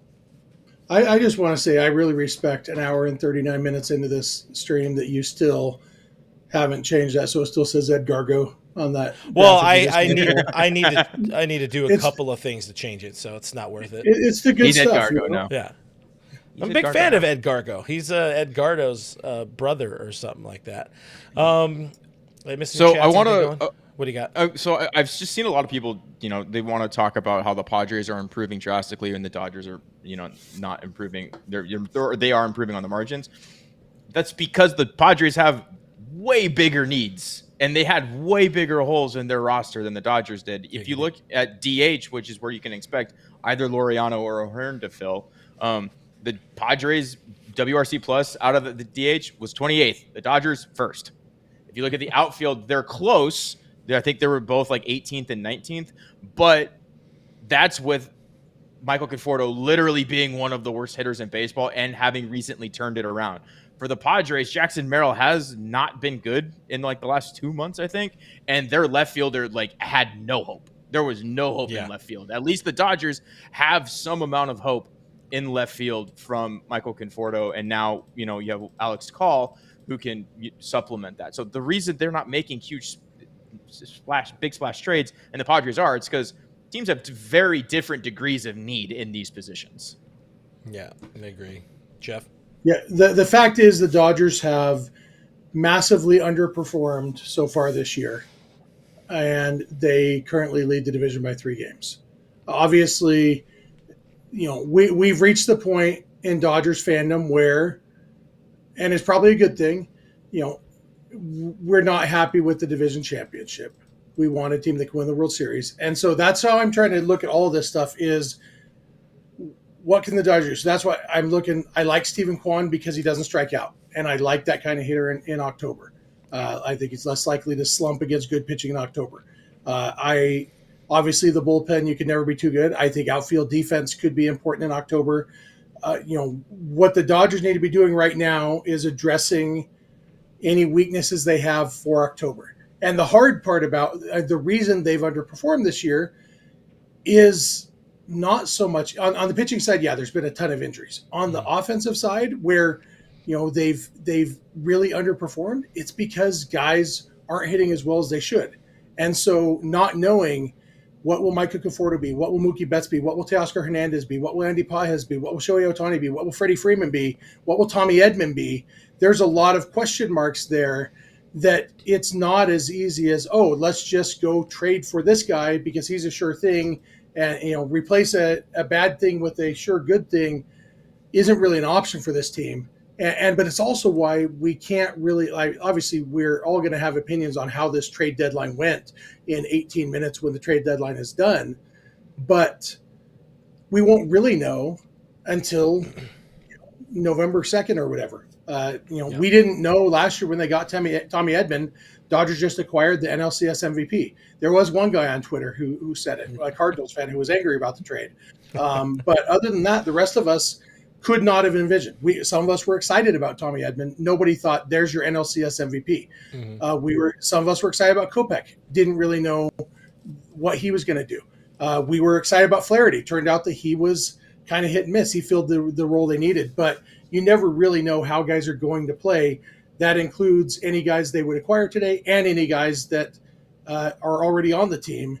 And so the trade deadline is a lot of fun, but it doesn't really, we're not going to know any more about the Dodgers' chances to win the World Series an hour from now than we do right now. Why not? I want to know. Got a couple super chats. Since we do, I was going to actually put up Francisco's here because I like where this conversation is going. In 499 from Francisco saying Friedman hugged the hell out of Bobby Miller, Diego Cartaya, Miguel Vargas.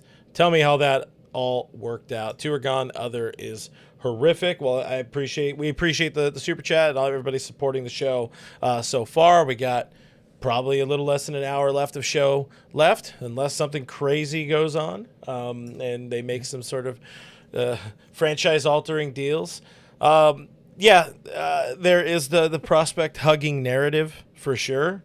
This is kind of lending itself to what Jeff was saying and something we've talked about for a couple of weeks as well. As much as the Dodgers might want a specific player, we all want a specific player. The other team needs to be interested in moving that player at a reasonable enough price, and other teams also need to not have a better package, to give up than the Dodgers to get those players. So Andrew Friedman. Go ahead. But also the Dodgers traded Vargas when he was 24, and they got LCS MVP. The Vargas one is the only one I don't. Yeah, there's no prospect hugging there. They got him. They gave him every chance to be good in the big leagues, and then they traded him and got value for him. That one doesn't fit that bill at all. And Bobby Miller finished third in the rookie of the year voting or whatever his rookie and now year. he's in the bullpen. The book is not closed on Bobby Miller at all. It might be closed on him as a starter for the time being. Thankfully, but there's still, Diego Cartaya, that one was pretty egregious, but they won a World Series with Diego Cartaya rotting in the. And also, he was a consensus top 20 prospect when he was 19 years old. In hindsight, they should have traded him, and maybe in hindsight we'll be saying AJ Preller was a genius for trading Leo DeVries, but maybe we'll be saying, maybe a Diego Cartaya trade would have turned out like a James Wood trade or a Trey Turner trade, or pick somebody who's not AJ Preller who traded away somebody, Yordan Alvarez trade if you want it to be that. That you can never tell with prospects, which is part of the reason you don't hug them. But that doesn't mean you should just trade all the prospects, because some of them do turn into Corey Seager and Cody Bellinger and Walker Buehler and Clayton Kershaw, and sometimes you hug the prospect and they reward you. They hug you back. No love to Jock Peterson. Did MLB on Fox Sports errantly say that Joe Ryan got traded to the Red Sox? Probably. Hey man, you have interns running these accounts. You had mentioned the other super chat, by the way, Stockton Slap with another $1.99. Dude's putting us through college or something like that, and we appreciate the love and the support. Asking for some updates: Brewstar, Kopech, Scott, Bobby. I'm assuming that's Bobby Miller in there. Max Muncy, Roki. What are the return dates there? Brewstar, we haven't heard too much. He is throwing. I've talked enough. Jeff, why don't you tell people? Yeah. So Muncy comes back next week. Roki is, who knows? I think we've all kind of agreed that we don't expect much from Roki this year at the major league level. Anything we get from him would be a bonus, but not expecting much. The other guys, I think Kopech, Scott, and Brewstar, it's all we're hoping to get them back this season and hoping it'll be in time for them to get ready to pitch in the postseason. Nice thing is relievers build up more quickly because they don't need to build up as much. But all three of those guys, we don't really know exactly what we're going to get from them when they do return, which is why it's nice that even without those guys, if you want to pop up the Ed Gargo graphic again, even without those three guys on the IL, we've got a reasonably solid bullpen there. You can quibble with, Alexis Diaz and Kirby Yates, a couple of guys. Ed Gargo could be back up. We don't know if Paul Gervais could provide any value. If even one of those three guys in the on IL column pan out, Scott, Kopech, or Brewstar, and we don't have any other major injuries to the guys in the active roster column, I think the bullpen is in decent shape. Potential for be good. Then they all just have to actually pitch well too. Yeah, and that's another one of the things we've kind of argued a little bit. It's if they don't go out and get all the good players, living players that we want, it's intriguing, and it's better to have like all of these dudes be a roster filled with all-stars. Yeah, we'd all feel a lot better, but in this case, that's not the option they have. They have a bunch of talent. Oh, hey, Dustin May got traded. Oh, there it is, Boston. Dustin May. Let's go. Let's find that. And the Padres got Nestor. Boston Red Sox. They can make the same mistake that the Yankees did. Dustin May, no longer a Los Angeles Dodger, traded. Interesting. To the Boston Red Sox for Jarren Duran.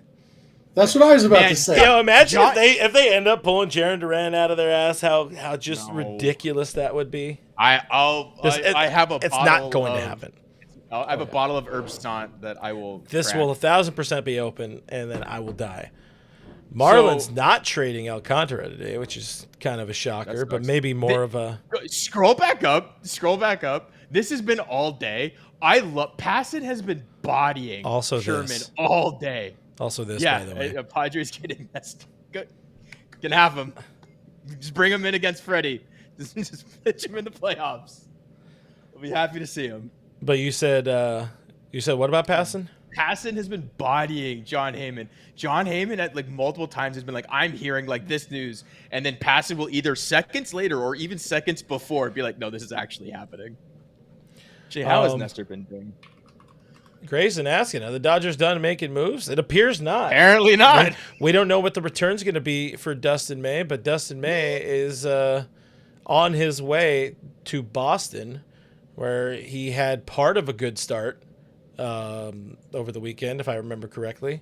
I don't know. Jenny Vega asking, Dustin May is gone. It appears that way, according to sources. Well, I guess it's not even. Well, it is sources, but it's Passan, so it's a done deal.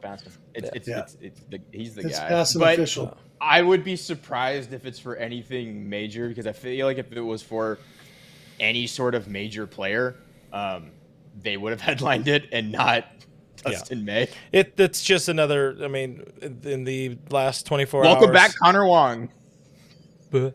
In the last 24 hours, Andrew has done a pretty good job in cleaning up some dead weight. Not dead weight, that's not fair. But some excess that was on the roster. Dustin May very clearly, to me, I'm going to say it, very clearly asked to be traded if the other option was being moved to the bullpen. And this is what we heard last week, the whole David Vassay thing, talking about Dustin May and his old lady taking pictures and all of this kind of stuff at Dodger Stadium after his after the homestand there. They take off to Boston. But trading away May, trading away James Outman, trading away Hunter Fiducia, all dudes who didn't really have roles for this team when October gets here. You know, and I guess Andrew going to cook in some way, shape, or form in reshaping that 40-man roster. As you know, Blake Snell comes back this weekend. They need a roster spot for him. At some point, you're going to get some of the other guys back and healthy. One of you guys take more.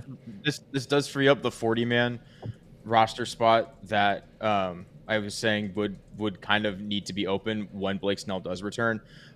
Grayson with the 199 super chat says, why trade him when we need bullpen depth? I actually don't think we need bullpen depth. We have a lot of bullpen arms at AAA or on the IL. This could signal that one of the guys on the IL is a little closer to return than we think, a la like Bruce Gratterall. We haven't heard much from him, but he has been throwing. So it's to be seen, obviously, what the return is. But I don't think they need bullpen depth. If anything, they would at this point need like the high leverage guy because they have plenty of depth. Especially because, if you're thinking about moving a starter, or if we're talking about October, where some starter, when you only need 4 starters in the postseason, so 2 of your 6-man rotation is going to end up with the bullpen. Dustin May's, they're already going to be guys like Emmett Shea and Justin Robleski, who are probably better bullpen options. And who knows, Dustin may turn into a good reliever at some point. But like I was saying a few minutes ago before we found out he was being traded, it's a very short window of time to play with that experiment with no guarantee that it's going to work. And so, I think it's good. Even, obviously we're not expecting a huge return back for Dustin May, but they found something to trade him for, and probably for the best for both sides. Yeah, 100% agree. People in chat saying they want Walker Buehler back. Pass. That's a hard pass for your boy here. Well, we got, what are we at? 7 minutes. 7 minutes. 7 minutes. I got there. My dog has come too slow. Didn't the Rogers dude just get traded? So the Which Cubs Rogers? now, Cubs are acquiring Taylor Rogers from the Pirates. Wasn't he? Oh, Also, wow. Yeah. From he got Cincy, he was right? part of the Cabran Hayes deal, wasn't? Or no? Yeah. He was. Yeah. Yeah, by the Taylor way, and Tyler also- both got traded yesterday. Also, the Reds getting Miguel Andujar. Like Reds are kind of sneaky, doing some interesting little moves over there as they look at that wild card spot in the National Adrian League. Hauser going to the Rays. Oh, look at that! There he goes. There it is.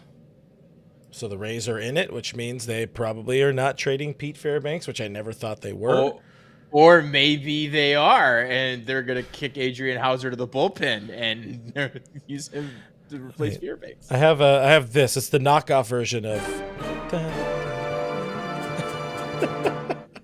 Listen, if you guys want the Dodgers to do more deals, you got to listen to Diane. Keep smashing the like button, or really just smash it once or 3 times. That's the best way to smash the like button.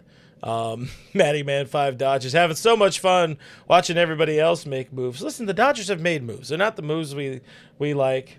I like them. Well, it's not moves that we love. That's what Brandon Lockridge is the return to the Brewers from the Padres for Nestor. Did they have anybody? Brandon Lockridge, he was like actually a guy for them this year. But like we saw that list earlier of all the guys the Padres have added today and hadn't traded any major leaguers. Yeah. So I mean, they just need to make room on the. Although they're major leaguer for major leaguer here. Yeah, I don't know how they're going to make room for all these guys. Seems like there's got to be more cooking or something, but I don't know. Something's cooking. 5 minutes. 5 Elmo. minutes. Elmo's cooking. That's all I got. Thank you. Thank you. What are we getting back for D-May? I don't know. Honestly, we might not find out for like an hour. That's for real. I mean, how long did it take for the Beast Stew thing to happen? Yeah, but that one was earlier in the. I mean, they have to. We may not find out until they trickle into reporting after the deadline, but the deals have to be done in the next 4 minutes. Well, they have to be done. They won't necessarily be announced for sure. Yeah. Hey, smash that like button for Rally Doggo, because apparently we need a little bit. I don't know. I don't know. Man, are they done? Do you think we're done, Jeff? Feels like no. I think we're getting one more trade. Ooh. Who's it going to be? Make your bold prediction right now. Won't be Bednar. The Dustin May one? Beyond the Dustin May one. I don't know. I think I don't know. Stephen Quan. I still think it's happening. I mean, it has been really quiet for Stephen It has been Quan. really. Yeah, again, it was like they're definitely trading him, and it's like we haven't heard a thing in like the last hour. I said when the always trustworthy John Morosi had said this early in the morning on MLB Network. Increasingly Stephen Quan honestly feels like a off-season trade anyway. Could be. This is me just sipping on that copium. So this is where we're at. We are negative. We are minus Dustin May, minus James Outman, minus Hunter Fiducia, who is a non-factor, not even on the active roster. We are plus Brock Stewart, plus Alex Call at the moment. And a few minor leavers you refuse to learn. And we're at 2 minutes and 25 seconds. I'm down to the seconds now. So Grayson's got a bold prediction and a 199 super chat. Thank you very much. Saying Buxton Jack's bold prediction. That is very bold. Kenny Chung believes that Quan is staying in Cleveland. I believe so. I don't know about the fans factor. I don't pay attention to Cleveland fans. I think they will still have fans as long as they have Jose Ramirez. If they trade Jose Ramirez, there might actually be riots outside of Progressive Field. We got hello Kevin's dog from Jenny in the chat. He's cute. The good boy. Oh, probably a bad dog. He probably learns bad things from you. No, he wouldn't. We got conflicting reports here. Earlier in the chat, Jing said 3 minutes, boys. And then just more recently, Alfonso said 4 minutes left. So conflicting reports. It's 1 minute and 29 seconds right now. Right, meow? Meow. I hate that we both said that. It happens. Phil Maton is going to the Rangers. They finally got that one done, according to John Heyman. Just put that up on the screen. Pirates holding on to Dodgers legends Andrew Heaney and Dennis Santana.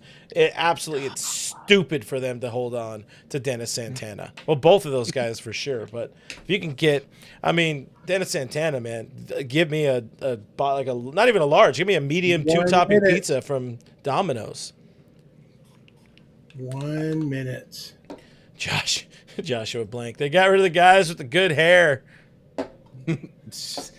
Yeah, true. Outman and May both gone. Hey, jeez. They said long-haired, freaky people need not apply. One, I think Jeff would appreciate that one. That's an old man reference. One of my biggest issues with baseball discourse these days is people misunderstanding the difference between quantity and quality when talking about hair. Dustin May has a lot of hair. He doesn't have good hair. That's fair. That is fair. 20 seconds. Uh-oh.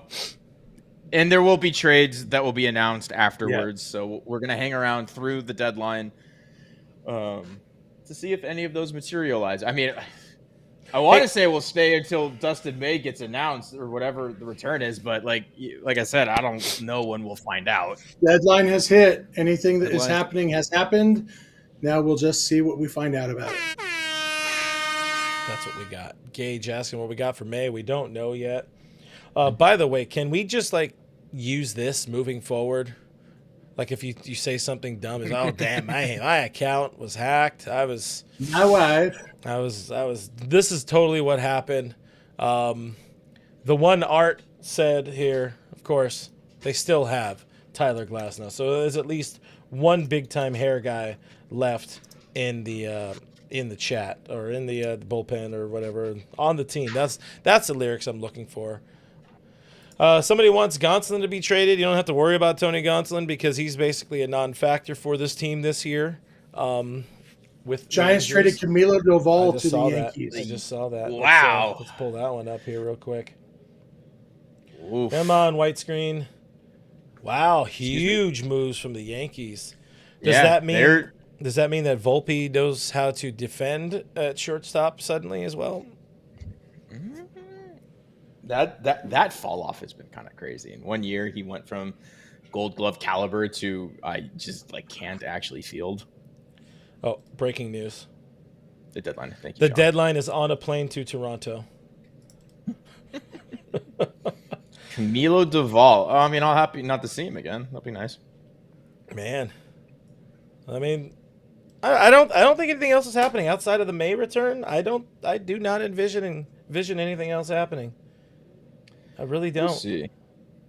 It got time, sort of. It's just weird. It's weird to me that not only has the discourse around Quan died, like just entirely, they never said that they're keeping him, right? Because you've had teams recently, like you said with Andrew Heaney, that they're not trading, or the Pirates aren't trading, or the Rangers aren't trading Andrew Heaney, whoever has him currently. Rays got Griffin Jacks.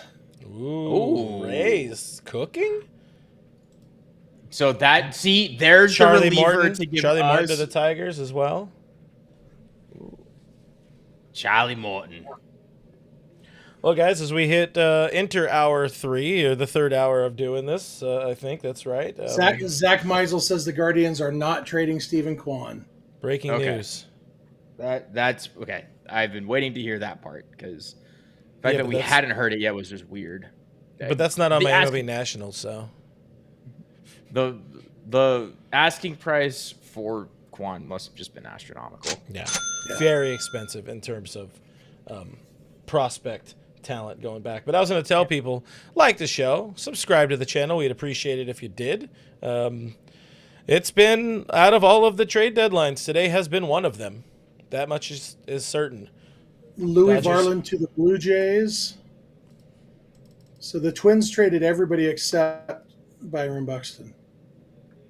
Well, he said he didn't want to go nowhere. He ain't going nowhere. I think they also have he has a no trade clause, doesn't he? Buxton, yeah. You have to waive it. The Tigers get a little bit of help. Blue Jays get some help. That's Blue Jays, very, very good team. Been waiting for that for a hot minute. Every other team got, I wouldn't say a lot better than the Dodgers, but every team got a lot better. Every team that's important got a lot better. Yeah, mathematically, it's impossible for every team to get better. But I know Clint was promised there would be no math. But yeah, the contenders, a lot of contenders went for it, for sure. And they had to. And like we said, the Dodgers kind of built their offseason to not have to go all out in this trade deadline. I do still think, somebody, when I said that earlier, somebody yelled at me in the chat, said, but those moves didn't work out, so they need to do something now. I still believe that the Blake Snell move is going to be a consequential positive move for the Dodgers with regards to their World Series chances. I don't think the fact that he's been hurt the first half of the season changes anything about that. And so I think, obviously Tanner Scott and Kirby Yates have not worked out yet. But the bullpen, they've got some options there. Brock Stewart does help that. It's definitely an underwhelming trade deadline. Yeah. I don't know that I would call it terrible. I will absolutely give you underwhelming. But I think we as fans often put too much. When's the last time the team that won the trade deadline won the World Series? Last year. Did the Dodgers win the trade deadline? But Jack Flaherty. If they did win the trade deadline, it was because of Jack Flaherty, and Flaherty wasn't really the reason they won the World Series. So obviously there's. Yeah, I wish the Dodgers had made a big move or two, but all in all, we won't know for several months how important this trade deadline was. Yeah, so Jim Bowden, take of this what you will. Players not traded at the deadline are Joe Ryan, Mackenzie Gore, Sandy Alcantara, Edward Cabrera, Zach Gallen, Lou Bob, Andrew Heaney, and Dennis Santana. So I just wouldn't expect any news regarding those guys. My guess for Dustin May is it's going to be a prospect.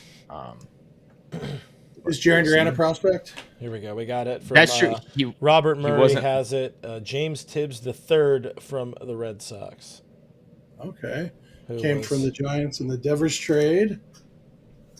James Tibbs. Interesting. Is that like Virgil Tibbs from In the Heat of the Night? I'm just going to put it out there. The Dodgers kind of don't need more outfield prospects. They're pretty well stocked. They could use some infield prospects. 22-year-old at high A.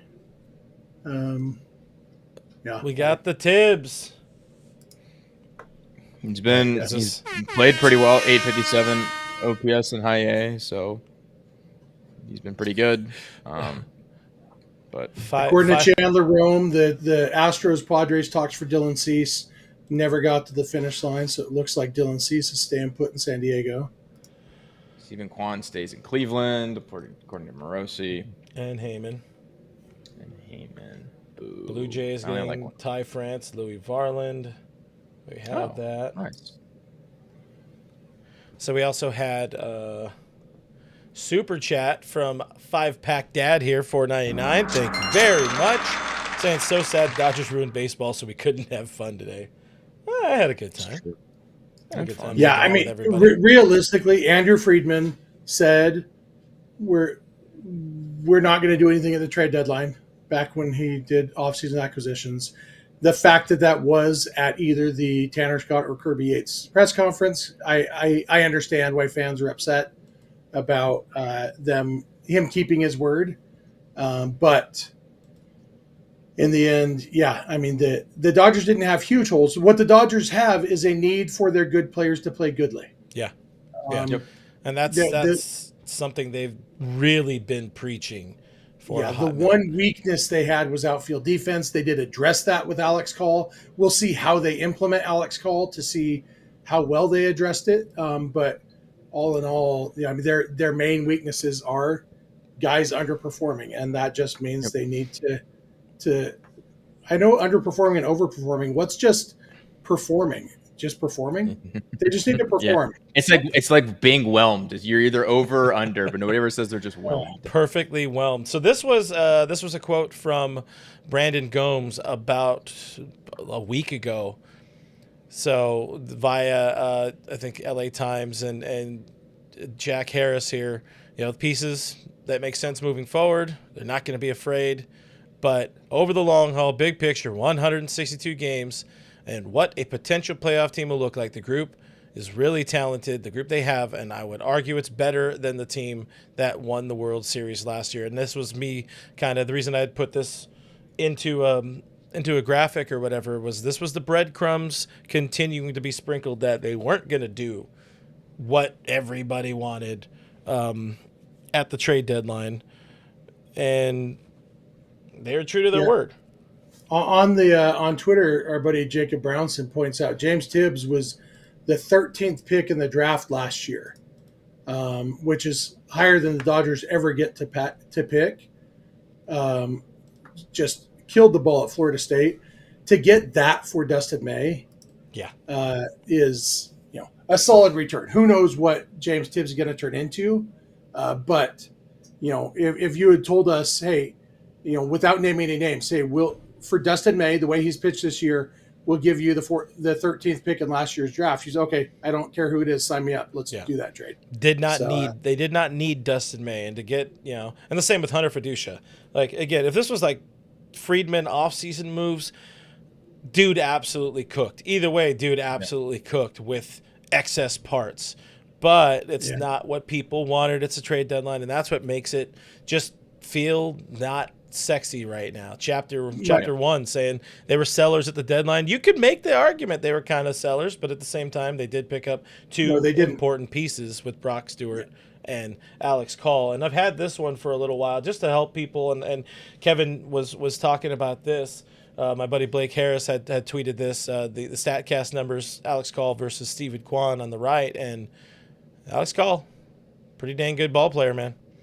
Yeah, I mean, if you wanted Steven Quan, it's pretty much Steven Quan. It's Quan Light for sure. Steven Quan obviously has a little bit more pop and a better arm, but Alex Call is faster and arguably plays better defense. So this is what they needed to do, and I'll give it like a C plus. Maybe I'll give it a B- because they got rid of Fiducia and Dustin May, so they cleared up. They freed them. Yeah, they freed. Yeah. So I'm buddy here for that. My buddy Chris Lopez on Twitter sent me a DM, said the Dodgers should have sent Ryan Ward to Boston, free him. He's a Boston guy, a Massachusetts guy. Yeah, it is kind of a bummer Ryan Ward continues to be here. But you know what? Maybe now that if Michael Conforto goes back to being really bad at hitting, then maybe that's when Ryan Ward gets his chance. Keep him. It is interesting that he stayed in the organization at this trade deadline. But all in all, Cody Snavely on Twitter says, "When's the Twins open tryout?" Asking for a friend. Yeah, they really emptied the tank. What an off, and none of them going to the Dodgers. How do you like that? But Fabian points out Eric Swan and Sean Paul Lignon, the two guys in that in the one trade, are the only guys the Dodgers traded at this deadline who haven't played in the big leagues. So not a big prospects going out trade deadline, that's for sure. Yeah, and you see Plunkett saying there, clearly they're counting, as we've said a bunch, counting on the returns of guys they have, and also, as we've also, again, said a bunch, waiting on, hoping that the other guys get better at their jobs. Mookie, Freddie go back to something like he was doing early in the season. Teoscar, Tommy Edman, you get those guys going. And Alex Call plugging in over a waste of space like James Outman. I feel a lot better about this 40 man. Yeah, and compared to other, I know recently the wait and see approach from the Dodgers hasn't worked, but that's because they were kind of waiting for guys like Clayton Kershaw to come back, or I think Tony Gonsolin or Julio. And they were already underperforming. So not only were they hoping for them to come back, but they were hoping for them to be better than they were before they left. In this instance, Blake Snell's going to come back and be Blake Snell. We know what he's going to be, and he's going to be good. Max Muncy's the same thing. They're waiting on basically known commodities to come back, and we know that they will be coming back. So there's also that aspect to it. So this kind of wait and see approach I can live with, as opposed to years past where not only are you waiting and seeing if they're coming back, you also have to wait and see if they'll be good. These guys will be good when they're back. I don't want to do that. Actually, I almost pushed the wrong button there. I don't know what else we got out of this, guys. I mean, we're past. If I remember right, the Yu Darvish trade came out 9 minutes after the trade deadline back in 2017. We're now 13 and a half minutes past. So I assume we haven't even seen any trades trickle out for any other teams in about 5 minutes now. So I would guess our trade deadline is complete. I think my big takeaway, and this comes up every offseason during the winter meetings too, when I think about the year that Trey Turner was a free agent, and that was the arson judge year. Clint and I were at the winter meetings together, and people just melting down about everybody's making moves and not the Dodgers. Mm-hmm. And ultimately, you got to remember, then it's, well, free agency isn't the only way to build a team. And even more so on July 31st, the trade deadline isn't the only way to build a team. And it, as Andrew Friedman has said, it's probably the worst way to build a team. Mm-hmm. Trade deadline is when you address holes that you have. I think the Dodgers addressed some holes that they have. I would have liked to see flashier names, but that's probably just because I like flashy things. I like shiny objects. Ultimately, I don't think it's prospect hugging. I think the Dodgers have shown over the years they're willing to trade guys, but they're not willing to trade guys just for the sake of trading them, just to say, oh, we absolutely have to have this guy. Here's anything you want. Yes, yeah. Andrew Friedman and AJ Preller are very different types of front office execs. But they also have very different types of success. And in every way that you can measure success, Andrew Friedman has had more success than AJ Preller. This isn't about AJ Preller. This is, at some point, we kind of got to trust. And I know, it doesn't mean anything if you don't win the World Series. I don't really believe that. But to the extent that, the World Series matters, nobody who made big trades in the last 3 days just guarantee themselves a World Series title. Mm-hmm. Maybe one of the teams that went all in wins the World Series. Maybe they don't. We don't know. Nobody guaranteed anything. Every team is trying to give themselves the best chance to win. And for the Dodgers, like we said, their best chance to win, the Dodgers weren't going to acquire somebody who's better than Mookie Betts when he's Mookie Betts. Yeah. Dodgers' best chance to win is for Mookie Betts to hit like Mookie Betts and Freddie Freeman to hit like Freddie Freeman. Yes. That's why the only quibble I have with this whole trade deadline is outfield defense. Alex Cole makes it better. Even that, it's more of a quibble because I don't know how Alex Cole is going to address the outfield defense. That's my big concern. But also, if Conforto and Teo hit like they're capable of, outfield defense become less important because Teo was very bad defensively last year, and the Dodgers won the World Series with him playing left field. So even that can be overcome if the Dodgers play like the Dodgers, and that's clearly what Andrew Friedman and Brandon Gomes are banking on, is the Dodgers playing like the Dodgers. And ultimately, as always, winning and losing is much more on the players than on anybody else. And in this case, they put together a very talented team, and now the players have to play up to their talent level. Yep. And I could not agree more with that one. Quan Ramos in the chat says, I wasn't expecting huge moves for the Dodgers, but at least hoping they would improve the outfield defense. Do any of the moves make it better? Yes, we showed the side-by-side of Call versus Quan, and you like the range in the outfield, solid arm strength. I mean, he gives you an option in center and left and right, wherever they decide to kind of deploy him, as Dave might say. But most importantly to me, it's a market improvement over Michael Conforto, and again gives that Conforto competition thing that I think is pretty fun for everybody involved. In the bullpen, you'll notice it's fixed, and I added Roki Sasaki, but Brock Stewart, it was so cheap. That's such just to give up James Outman for Brock Stewart. Yes, all day, yes. And he's been very good when healthy over the last couple of years. Even last year, the numbers weren't great. The ERA isn't great, but the FIP was good since he's joined Minnesota and kind of took a little bit of a sabbatical, we'll call it, as a major leaguer in 20 and 21. He's been very good. And coming back Mike Yastrzemski got traded. Really? Yeah, he's the Royals. 17 minutes after the deadline, Passan drops it. Yastrzemski got traded to the looks like Feinstein had it first. But long after the deadline, Mike Yastrzemski is gone. Oh, wow. Good. I looked it up. He's a rental, so that they could go back. I didn't know if he had more team control, but that's kind of interesting. A long time Giants outfielder. Kansas City. Again, out of all the moves, that is definitely one of them. Well, any final thoughts here, gentlemen? Kevin? I'm excited. I'm excited for this team. I'm excited for the squad they put together. Guys are getting healthy, and it'll be fun. I think the Dodgers and Padres meet up in 2 weeks. That'll be a pretty, or 2.5 weeks. So that'll be a pretty exciting series when that kicks off. Jeff Passan just tweeted, "That was fun." I think that is the official end of the trade deadline. That means moves are done. It's Passan official. Yeah. Everybody, Jeff Passan said, "Go on, my boy. Live your day. It is okay now." And I think we will do that. We're free.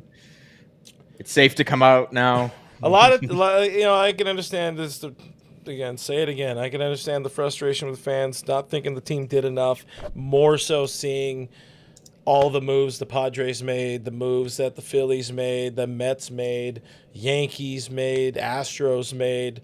The contenders all got markedly better, but as Kevin said a little while ago, somebody like the Padres, they had so many holes to fill. And yes, I understand they had that many holes and were only 3 games behind the Dodgers. That does give your heart a little bit of palpitations there. Competition makes the Dodgers better.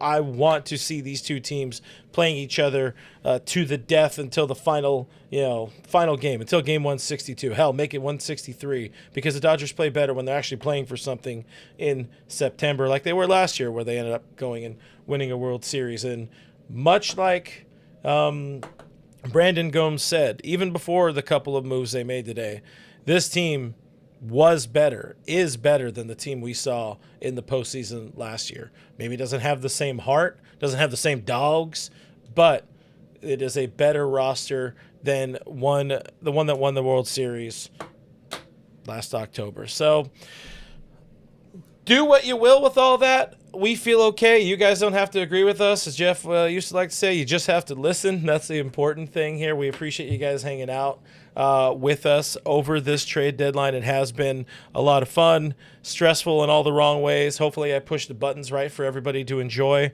some sort of visual aesthetics to the show. If you were just watching, hopefully we sounded good. If you were just listening, hopefully we sounded good. I will be live later, 7 p.m. Pacific time with Alana.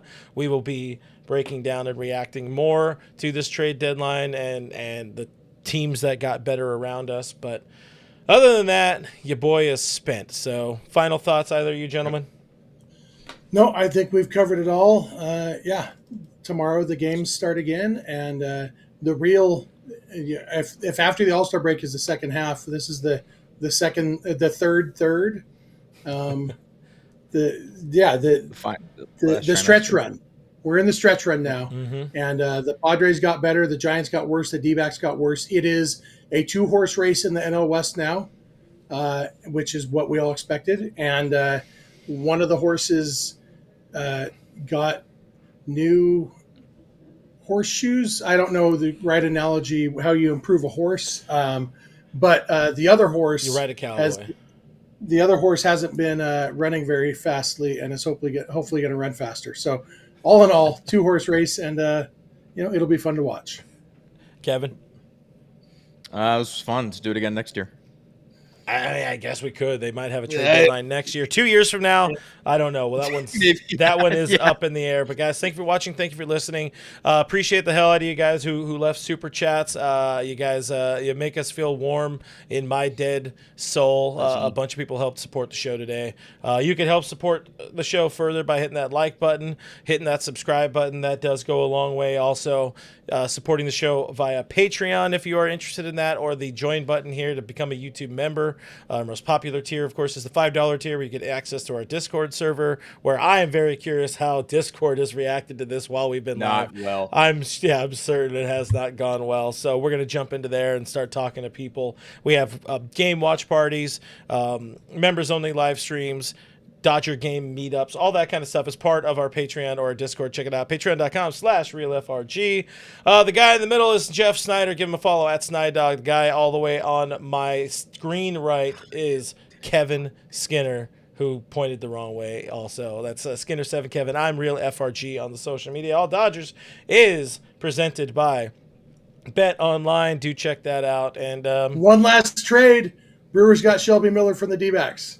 Wow. Really? No, 24 we should have minutes brought in. him home. We should have brought him home. Now it's No. bring him home. I'm good. Okay. Bye. All right.